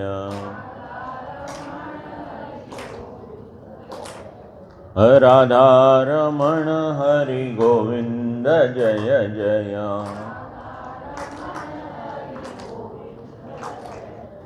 राधा रमण हरि गोविंद जय जय।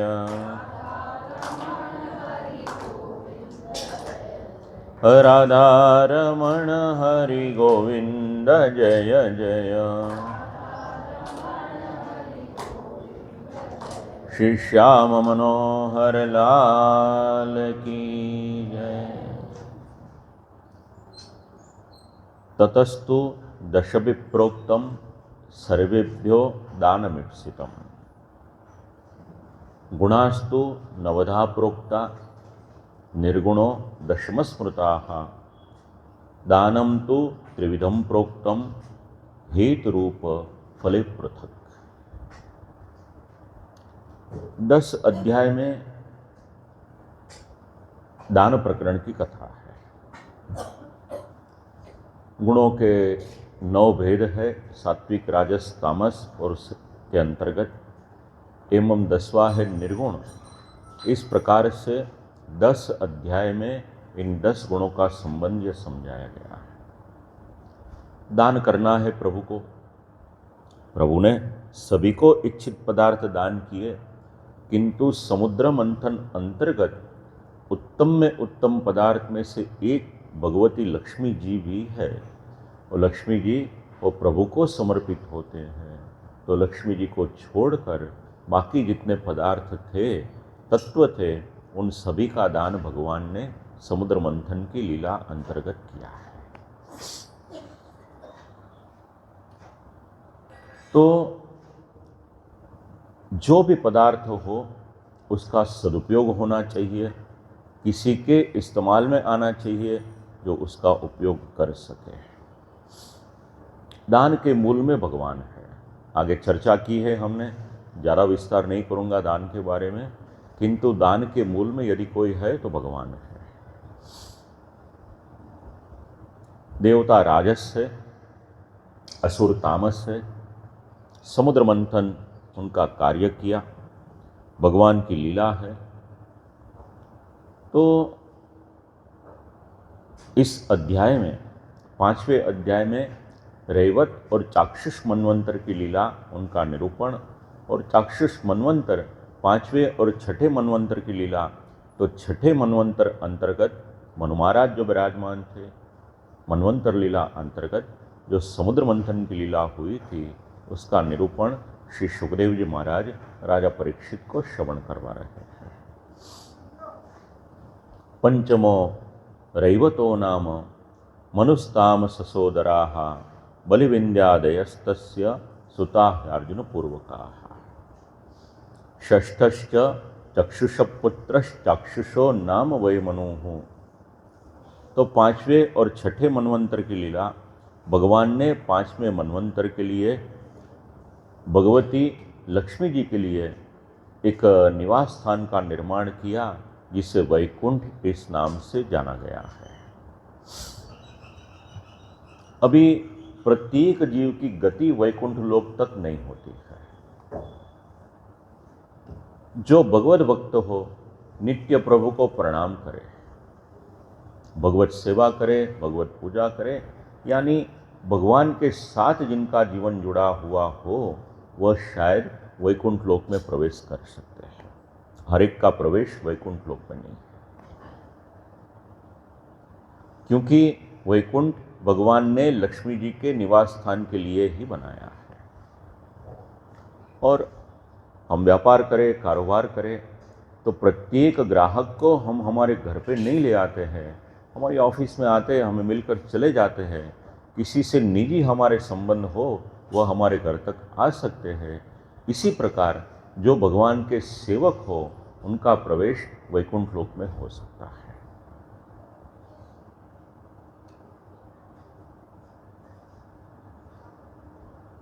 भगवान ने लक्ष्मी जी की प्रसन्नता के लिए यह सुंदर लोक का निर्माण किया था। अभी एक बार प्रसंग ऐसा हुआ, दुर्वासा नाम के मुनि माता लक्ष्मी जी को प्रणाम करने के लिए पधारे। माता लक्ष्मी जी को दंडवत प्रणाम किया। लक्ष्मी जी ने देखा दुर्वासा मुनि पधारे हैं, तपस्वी है, ज्ञानी है। लक्ष्मी जी ने अपने कंठ में एक माला जी धारण की थी, उस माला को निकालकर दुर्वासा मुनि को प्रसाद के रूप में दिया। इस प्रकार की एक माला जी थी। लक्ष्मी जी ने कंठ से निकालकर दुर्वासा मुनि को दिया। दुर्वासा मुनि ने माला जी को लेकर ऐसे अपने मत्थे पे लगाया, आंख पे लगाया, और माला जी को लेकर दुर्वासा जी पधार रहे थे। मंदिर में दर्शन करने के लिए हम जाए। प्रभु की कृपा हो, श्री वल्लभ कुल की कृपा हो, यदि प्रसादी माला हमें प्राप्त हो, तो माला यदि हमें प्राप्त हो तो उससे लेकर अपने आँख पर लगाना चाहिए, अपने माथे लगाना चाहिए, अपने हृदय से लगाना चाहिए, क्योंकि यह माला वह है जिसे श्री ठाकुर जी ने धारण किया था। तो इससे एक उत्तम लक्ष्मी जी की प्रसादी माला जी प्राप्त हुई। पुष्टि मार्ग में माला जी की सेवा का भी महात्म्य है। संप्रदाय के ग्रंथ ऐसा समझाते हैं कि ठाकुर जी को जो माला जी सिद्ध करके हम धराते हैं, उसमें जो एक एक पुष्प रहते हैं, वह पुष्प वह तो ब्रज भक्तों के स्वरूप रूप है। भगवत सेवा में उन्हें समर्पित किया जाता है। तो दुर्वासा मुनि को माला जी मिली, लेकर पधार रहे थे। योगानुयोग सामने से इंद्रदेव पधारे। अपने गजराज पर विराजमान थे इंद्रदेव। दुर्वासा मुनि ने सोचा, लक्ष्मी जी की माला का एक प्रभाव ऐसा है कि जहाँ पर भी यह माला जी विराजमान रहेगी, वहाँ पर संपत्ति ऐश्वर्य कभी भी कम न होगा। मैं तो ऋषि हूँ, मुझे कोई संपत्ति की आवश्यकता है नहीं। इंद्र के पास यदि संपत्ति हो तो ज़्यादा अच्छा है। ऐसा सोचकर दुर्वासा मुनि ने वह जो माला जी थी वो इंद्रदेव को पधरा कर दी। इंद्रदेव ने भी माथे लगाया, किंतु माथे लगाकर इंद्रदेव ने अपने गजराज के मस्तक पर उसे पधरा दिया। अभी इंद्रदेव का गजराज था।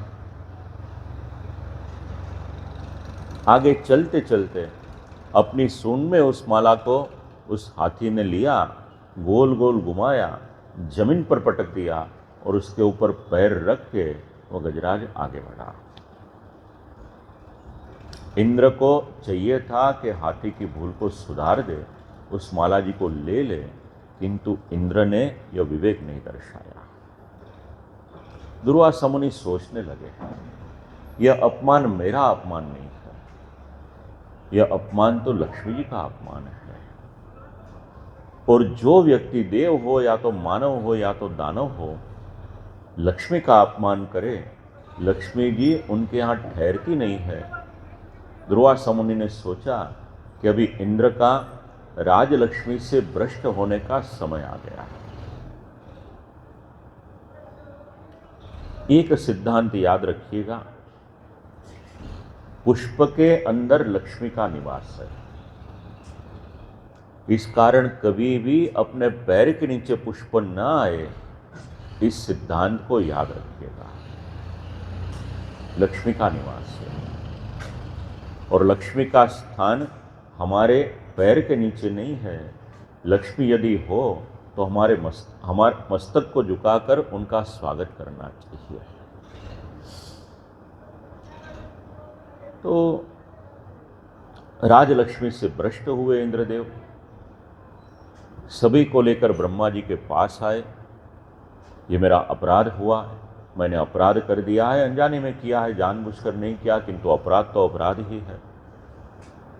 और उस अपराध के कारण इंद्रलोक चला गया, देवताओं का राज्य चला गया है, असुरों ने अपने वश में कर लिया। अभी क्या करना चाहिए आप बतलाइए।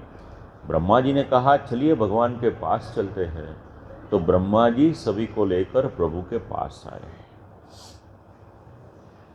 इत्याभाष्य सुरान्वेदः सह देवैररिन्दम अजितस्य पदम साक्षात जगाम तमसः परम। वहां पर आए, भगवान की स्तुति की ब्रह्मा जी ने। प्रभु को प्रसन्न करने के लिए स्तुति करने लगे वहां पर, और विनती करते करते करते ब्रह्मा जी ने एक पद वहां पर कहा, प्रसीदताम न महाविभूति, प्रसीदताम न स महाविभूति ही। प्रभु से इतनी विनती की कि प्रभु आप हम पर प्रसन्न रहिए। एक बार जय जयकार करे प्रेम से, श्री श्याम मनोहर लाल की जय। बस हमारे यहाँ श्री ठाकुर जी विराजमान हो, या तो हम मंदिर में भी दर्शन करने के लिए आए, प्रभु से ऐसी कुछ विनती कीजिए कि प्रभु आप हम पर प्रसन्न रहिए। क्योंकि श्रीमद् भागवत सिद्धांत ऐसा बतलाता है कि जिन पर प्रभु की प्रसन्नता होती है उसे जीवन में और कुछ भी प्राप्त करने के लिए किसी भी प्रकार का प्रयास करने की आवश्यकता नहीं है। जिन पर प्रभु की प्रसन्नता हो, प्रभु की कृपा हो, उनके जीवन के प्रत्येक मनोरथ श्री ठाकुर जी परिपूर्ण कर लेते हैं। प्रसीदताम नस्य महाविभूति ही। छोटे छोटे पद है श्रीमद् भागवत के, किंतु हमारे जीवन में उपयोगी है। प्रभु से विनती की, भगवान ने आज्ञा की, आप सभी यहाँ पर पधारे हैं, एक कार्य कीजिए, समुद्र मंथन कीजिए। समुद्र मंथन करने से आपको आवश्यक जितने जितने पदार्थ है वो सभी पदार्थ, वो सभी तत्व आपको प्राप्त होंगे। आपके मन के मनोरथ है वो मनोरथ परिपूर्ण होंगे। कहा प्रभु समुद्र मंथन कोई सामान्य कार्य तो है नहीं, और हम में इतना सामर्थ्य अकेले में तो है नहीं कि हम समुद्र मंथन कर सके। तो भगवान ने आज्ञा दी, खुद में उतना सामर्थ्य न हो तो किसी और से आप संधि कीजिए। कहा प्रभु किनसे संधि करनी चाहिए? तो भगवान ने आज्ञा दी, यात दानव दैतेय तावत संधि विधीयताम। दानव वर्ग के पास जाकर आप संधि कीजिए और अपना काम कर लीजिए।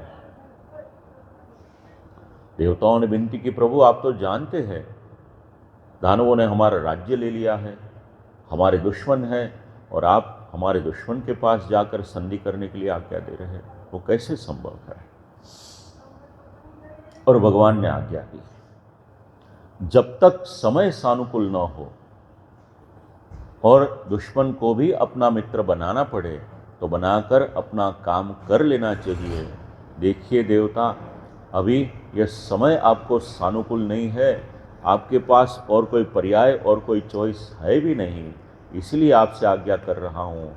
आपके पास बुद्धि है और दानवों के पास बल है।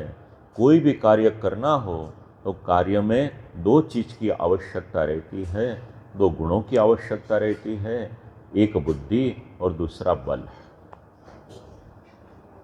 केवल बल से भी कार्य नहीं हो पाएगा और केवल बुद्धि से भी कार्य नहीं हो पाएगा। बुद्धि तो हमारे पास काफ़ी है, किंतु जब तक हम प्रयास न करें, बल न हो, पुरुषार्थ न हो, तब तक फल की प्राप्ति नहीं हो पाती है। प्रैक्टिकल लाइफ में उपयोगी सिद्धांत है श्रीमद् भागवत के। भगवान ने आज्ञा दी, बल और बुद्धि का समन्वय कीजिए और अमृत मंथन कीजिए। अरयोपि संदेयाः सति कार्यार्थ गौरवे। शत्रु को अपना मित्र बना लीजिए, अपना कार्य न हो तब तक।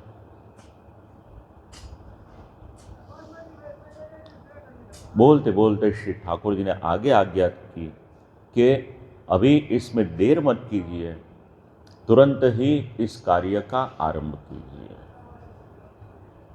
हमारे जीवन में कई सारे कार्य हम करते हैं, कार्य किस प्रकार से करना चाहिए, वर्क मैनेजमेंट किस प्रकार से करना चाहिए, इसके लिए शास्त्र में कई सारे प्रमाण मिलते हैं।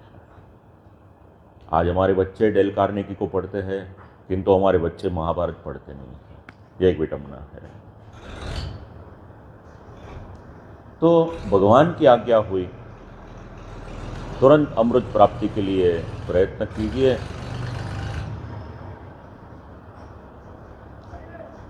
अमृत के कारण अमरत्व प्राप्त होगा, अमृत के कारण देवीपना प्राप्त हो जाएगा।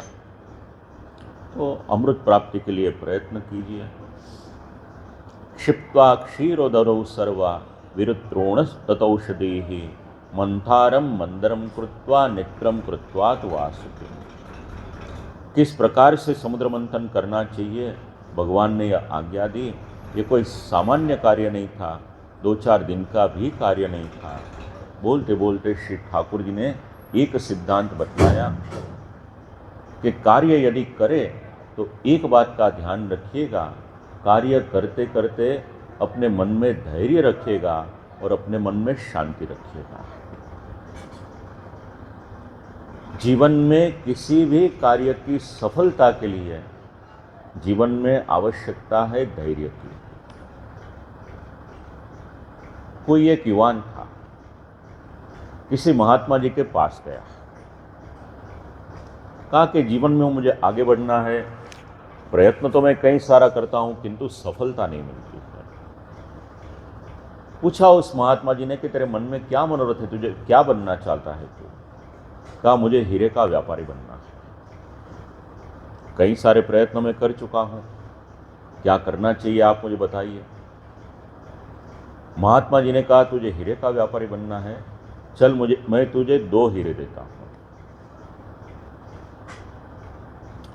संभाल कर रखना, इसे इसका विनियोग करना, तेरे जीवन में सुख समृद्धि संपत्ति की प्राप्ति होगी।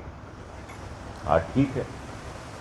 कहा पहला हीरा ये तेरे हाथ में रखता हूं, जिसका नाम है समय। जो कार्य तू करना चाहता है उसे पर्याप्त समय देना। जो लोग व्यापार करते हैं उनके मुख से मैंने ऐसा सुना हुआ है कि कोई भी व्यापार करना हो उसे कम से कम 3 साल देने चाहिए। 1000 दिन जब दिए जाते हैं तभी उस कार्य में सफलता की प्राप्ति होती है। तो महात्मा जी ने एक हीरा रखा, यानी मंत्र दिया कि समय देना अपने कार्य को। कहा भी ले तुझे दूसरा हीरा मैं देता हूं, जिसका नाम है धैर्य। यदि कार्य में तुरंत सफलता न मिले तो थोड़ा शांति रखना, धैर्य रखना और हिम्मत कभी हारना मत। धैर्य से अपना काम करते रहना और धैर्य के कारण तुझे अपने कार्य में सफलता अवश्य मिलेगी। और इस युवान ने ये महात्मा जी की सलाह को अपने जीवन में उतार दिया, अत्यंत परिश्रम किया और जब जब सफलता नहीं मिलती थी तभी जीवन में धैर्य रखा। उसके कारण धीरे धीरे करके जीवन में आगे बढ़ते बढ़ते वह हीरे का एक सफल व्यापारी हो पाया। बस भगवान ने यहाँ पर आज्ञा दी कि समुद्र मंथन का कार्य यदि आप करें तो मेरी बात को ध्यान में रखिएगा, धैर्य भी रखिएगा और शांति भी रखिएगा। ये दोनों शब्द को ध्यान में रख के इस कार्य को आगे ले जाइए। न संरंभेण सिद्ध्यन्ति सर्वार्था शांतया यथा, क्योंकि शांति के द्वारा जो कार्य सिद्ध हो पाता है वह हड़बड़ी करने से सिद्ध न हो पाएगा। देवताओं ने भगवान की बात को एकाग्रता से श्रवण किया। देखिए सुनते तो हम बहुत कुछ है लेकिन हमारे आचरण में उसे रख नहीं सकते। देवताओं के जीवन से समझने जैसा है। भगवान की बात, भगवान की सलाह, भगवान की आज्ञा न केवल श्रवण की किंतु अक्षरशः उसका पालन करने की शुरुआत की। अभी भगवान ने आगे कहा समुद्र मंथन आप करेंगे तो समुद्र में से विष निकलेगा। कालकूट विष कोई सामान्य विष नहीं है, किंतु आप डरना मत, घबराना मत। विष निकले आपकी सहाय के लिए मैं आपके साथ रहूंगा।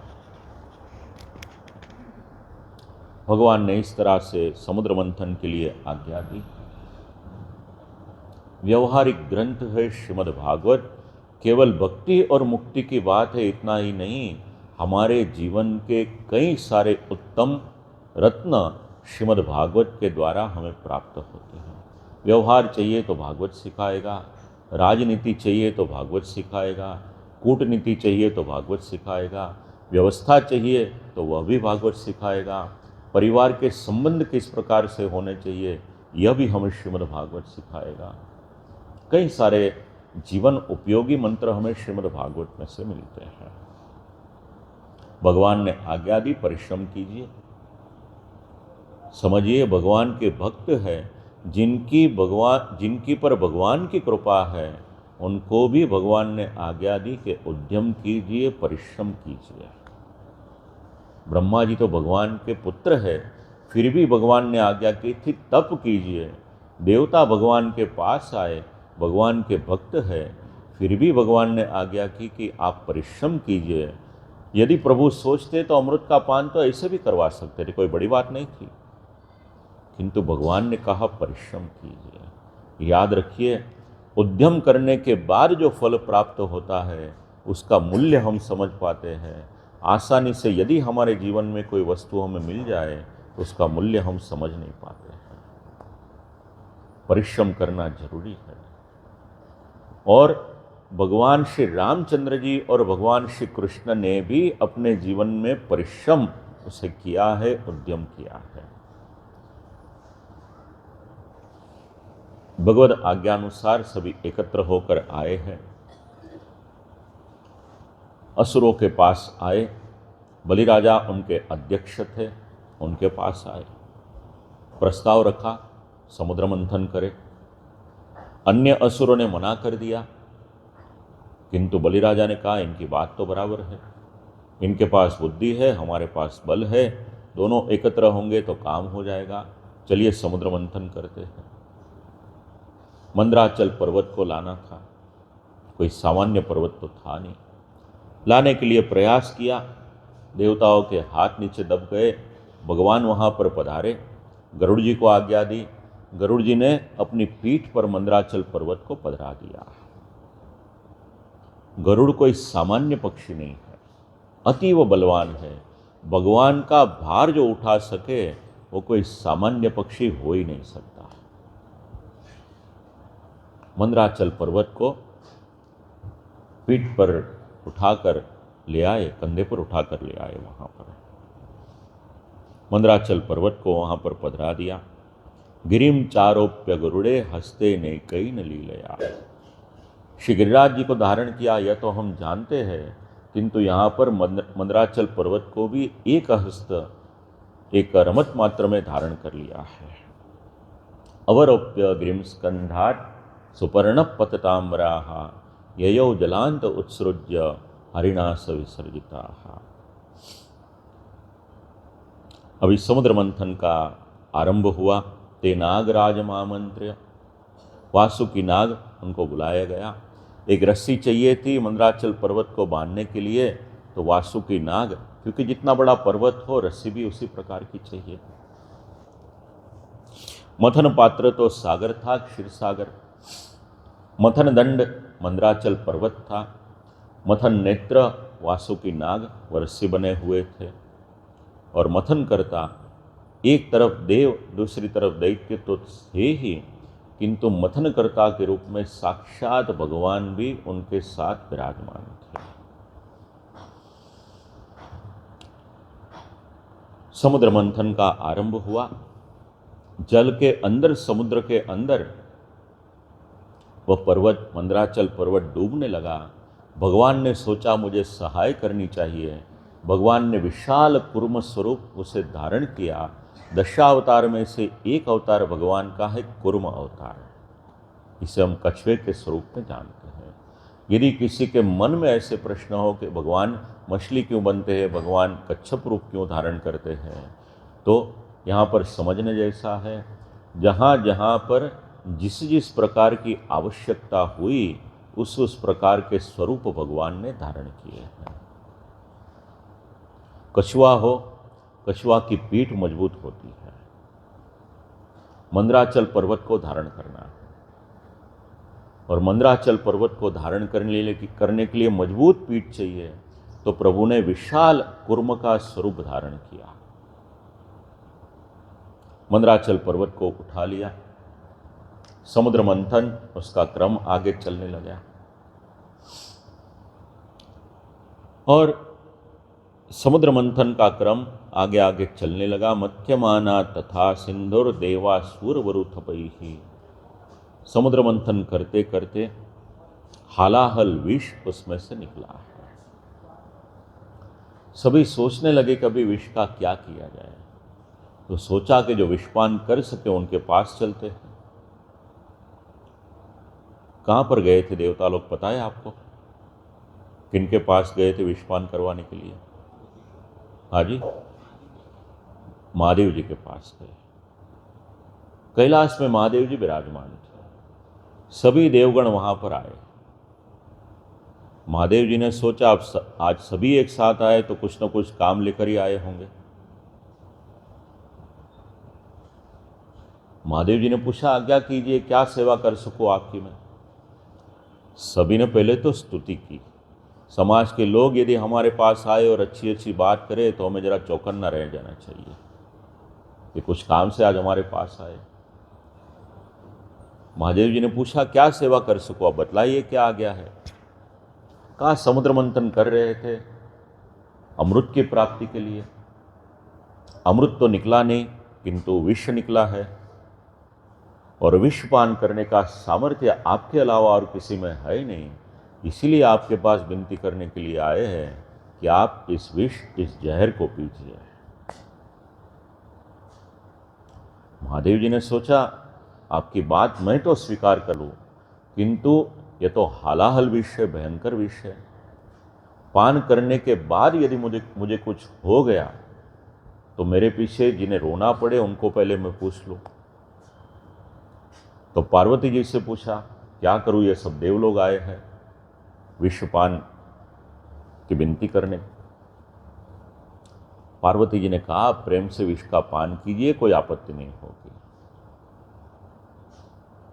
पार्वती जी को महादेव जी के सामर्थ्य के बारे में पूर्ण तरह से ज्ञान है। अभी विष फैला हुआ था, महादेव जी ने उसे कॉन्सेंट्रेट किया। कई सारे पुष्प में से जिस प्रकार से इत्र निकालते एक छोटी सी बोतल में, शीशी में आ जाता है, उसी प्रकार व्याप्त हुए विष को श्री महादेव जी ने कॉन्सेंट्रेट किया। अपने कर कमल में लेकर ततः करतली कृत्य व्यापी हालाहलम विषम, महादेव जी ने अपने मुख के द्वारा उस विष का पान किया, किंतु श्री महादेव जी ने उस विष को अपने कंठ के नीचे नहीं ले जाने दिया, कंठ के अंदर ही उसका स्थापन कर दिया, क्योंकि यदि नीचे ले जाए तो महादेव जी के सेवक वहाँ पर विराजमान थे, उनको परिश्रम होता। और महादेव जी कर्पूर गौरम करुणावतारम है। कंठ में जब विष का प्रवेश हुआ तभी महादेव जी का कंठ नील हुआ। उस दिन से महादेव जी का एक नाम हुआ नीलकंठ। एक दो सिद्धांत जरा समझ ले। जीवन में यदि कोई कार्य हम करें और कार्य में सफलता न मिले, जिस प्रकार से यहाँ सरलता से सफलता नहीं मिली, देव कार्य करते हैं फिर भी सरलता से सफलता नहीं है, तो कभी भी उदास नहीं होना है, नासीपास नहीं होना है, प्रयत्न चालू रखना है। विष, श्री महाप्रभु जी ने बतलाया पहले विष क्यों निकला।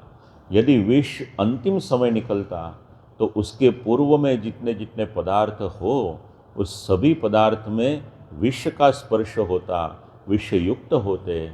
इसी कारण सर्वप्रथम विष बाहर निकल गया है। यह समुद्र मंथन की लीला है। हमारे जीवन से यदि इसे जोड़े हम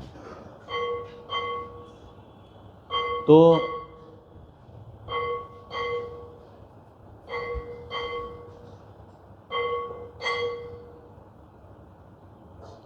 श्री श्याम मनोहर लाल की जय। यदि हमारे जीवन से इस बात को हम जोड़ें तो जिस तरह से यहाँ समुद्र मंथन है, हमें भी हमारे मन का, हमारे जीवन का थोड़ा मंथन करना जरूरी है। शायद हमारे मन में या तो हमारे जीवन में किसी न किसी प्रकार का इस प्रकार का विष हो, उस विष को बाहर निकालना जरूरी है। यदि हम हमारे मन में किसी के प्रति वैर भाव रखते हैं या तो विष रखते हैं, तो जितने जितने कार्य हम करेंगे वह सभी विष से आविष्ट हो जाएंगे। महादेव जी ने विष पान किया। तत्पश्चात कार्य संपन्न होने के पश्चात सभी देवगण वहां से पधारे। अभी एक एक करके उत्तम रत्न, उत्तम पदार्थ वहां से प्रादुर्भूत होने का प्रारंभ हुआ। कालकूट हालाहल विष के पश्चात कामदुगा गाय वहां से निकली। सोचने लगे भगवान, गाय का विनियोग किन के लिए करना चाहिए। तो अग्निहोत्री ऋषि मुनि थे वहां पर। ऋषि मुनि नित्य यज्ञ करते थे और यज्ञ में गाय के गोबर की, गाय के मूत्र की, गाय के दूध की, गाय के दही की, इस सभी की आवश्यकता होती थी। घी भी चाहिए था। भगवान ने सोचा इसका सबसे अच्छा विनियोग यदि कोई कर सकेंगे तो ऋषि मुनि कर सकेंगे। इसलिए भगवान ने जो कामधेनु गाय थी वो गाय उस समय ऋषि मुनियों को प्रदान कर दी कि आप अपना धर्म इस गौ माता के द्वारा सिद्ध कीजिए। आप सब तो भाग्यशाली हैं। श्री श्याम मनोहर प्रभु की गौशाला यहाँ पर विराजमान है। काफ़ी कम गौशाला में जो दृश्य के दर्शन होते हैं, नाथ द्वारा नाथवास में जो दर्शन होते हैं, वो दर्शन आज प्रातः काल में आपने मुझे करवाए। 300, 400, 500 जितनी भी संख्या में गौ माताएँ हैं, सवेरे गौ माता के लिए ताज़ा और हरा घास, लापसी इत्यादि आरोगाने के लिए जो सिद्ध करके रखा गया था, और एक साथ इतनी गौ माताएँ आई वहाँ पर और अपना आहार लेने लगी। यह देखना, दर्शन करना, स्पर्श करना, कुछ सेवा करना, परिक्रमा करना, यह भी हमारे भाग्य में हो तो हो सकता है। गौ माता की सेवा कोई सामान्य सेवा नहीं है। यदि हम गौ माता को घास खिलाते हैं तो शास्त्रकारों ने उसके पीछे का कारण एवं पुण्य उसका निरूपण भी किया। ये कोई सामान्य सेवा नहीं है। जो भी भगवदीय वैष्णव, प्रातः काल में कई सारे वैष्णव थे वहाँ पर गौशाला में, तो जो भी वैष्णव गौ माता की सेवा करते हैं वह भाग्यशाली है। मूलतः हमारे यहाँ शास्त्र का मत ऐसा है, गावों में अग्रत संतो गावों में संत पृष्ठता। गौ माता मेरी आगे की ओर हो, गौ माता मेरी पीछे की ओर हो, अगल बगल में भी गौ माता हो, मेरे हृदय में भी गौ माता हो, और गौ माता के बीच में मेरा निवास हो, यह शास्त्रकारों का मत है। घर में कुछ पालना हो, गौ माता को पालिए। आज ट्रेंड पूरा बदल गया है, आप सब जानते हैं, उसके लिए मुझे कुछ टिप्पणी करने की आवश्यकता नहीं है। किंतु जो पवित्र है, जिनके द्वारा हमें पवित्रता की प्राप्ति हो सकती है, और सब छोड़ दीजिए, भगवान श्री कृष्ण ने जिनकी सेवा की, उनकी सेवा करने का सौभाग्य हमें मिले, उसे छोड़कर और किसी प्राणी को हम पाले तो हमारे से ज़्यादा दुर्भाग्य किनका हो सकेगा। सोचिए जरा इस बात को।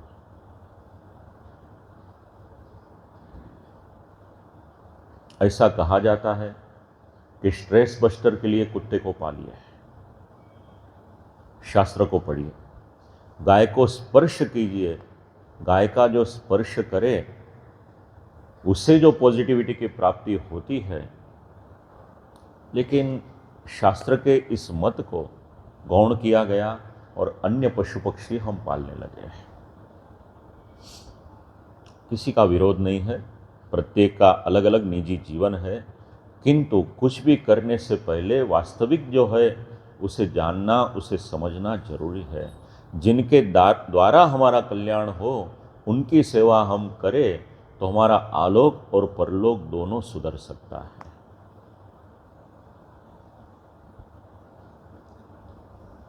कामदुगा गाय भगवान ने ऋषि मुनियों को दी।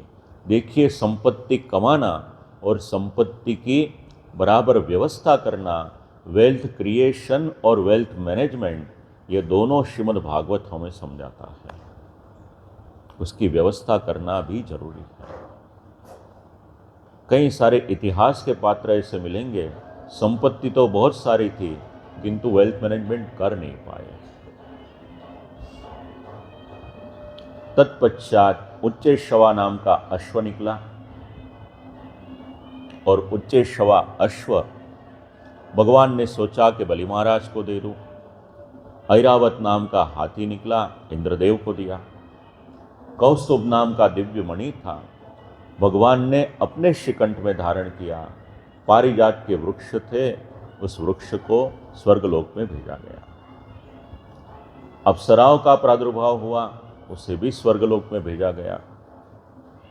साक्षात लक्ष्मी जी वहां पधारे।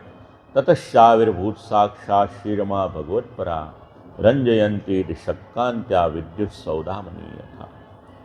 5 मिनट का क्रम रखे, बाद में विराम ले ले आज, बराबर है, तो सब दर्शन कर सके। 2-4 मिनट की कथा करके सब विराम लेते हैं। तो साक्षात लक्ष्मी जी का प्राकट्य हुआ। सभी सोचने लगे कि यह लक्ष्मी जी हमें मिले तो ज़्यादा अच्छा है। नूतन वस्त्र परिधान करवाए, उत्तम वस्त्र परिधान करवा के लक्ष्मी जी को एक स्थान में विराजमान करके लक्ष्मी जी पर वैदिक सूक्त का गान करके अभिषेक किया गया। उत्तम अलंकार आभूषण से विभूषित लक्ष्मी जी वरमाला लेकर पधारे हैं और वरमाला अपने हाथ में लेकर लक्ष्मी जी परीक्षण कर रहे हैं कि इनमें से किनके साथ में विवाह करूं, किनके कंठ में मैं वरमाला पहनाऊं। अभी लक्ष्मी जी का स्वयंवर है और वर की पसंदगी करनी है, तो 1 मिनट में तो हो नहीं पाएगी। तो जो भी समय अभी हुआ हो, आज शाम का कथा का समय 7:30 का है, तो तब तक लक्ष्मी जी का स्वयंवर भी हो जाएगा। विवाह में थोड़ा समय तो देना चाहिए हमें भी। तो शाम के समय में जब कथा का हम आरंभ करें, तभी इस प्रसंग से आरंभ करेंगे। शाम की कथा में भगवान श्री वामन जी का भी प्राकट्य होगा, मर्यादा पुरुषोत्तम श्री रामचंद्र जी का भी प्राकट्य होगा और पूर्ण पुरुषोत्तम भगवान श्री कृष्ण के प्राकट्य के वर्णन भी आएंगे। तीनों प्राकट्य को शाम की कथा में हम श्रवण करेंगे। मेरे जो पढ़ने में आया है, शाम को भी 3 समा के दर्शन है और वह भी कथा के अंतर्गत ही है। तो बार बार दर्शन और कथा यह क्रम तो चलता रहेगा शाम को भी, किंतु जिस प्रकार से श्री ठाकुर जी को कथा का क्रम सिद्ध करवाना हो, ठाकुर जी की आज्ञानुसार और इच्छानुसार होगा। अभी प्रभु के नाम के जय जयकार जय घोष करके कथा के सत्र में से हम विराम ले, प्रेम से जय जयकार करें। श्री श्याम मनोहर लाल की जय, श्री बाल कृष्ण लाल की जय, श्री वल्लभाधीश की जय, श्याम सुंदर श्री यमुने महारानी की जय, श्री गोसाई जी परम दयाल की जय।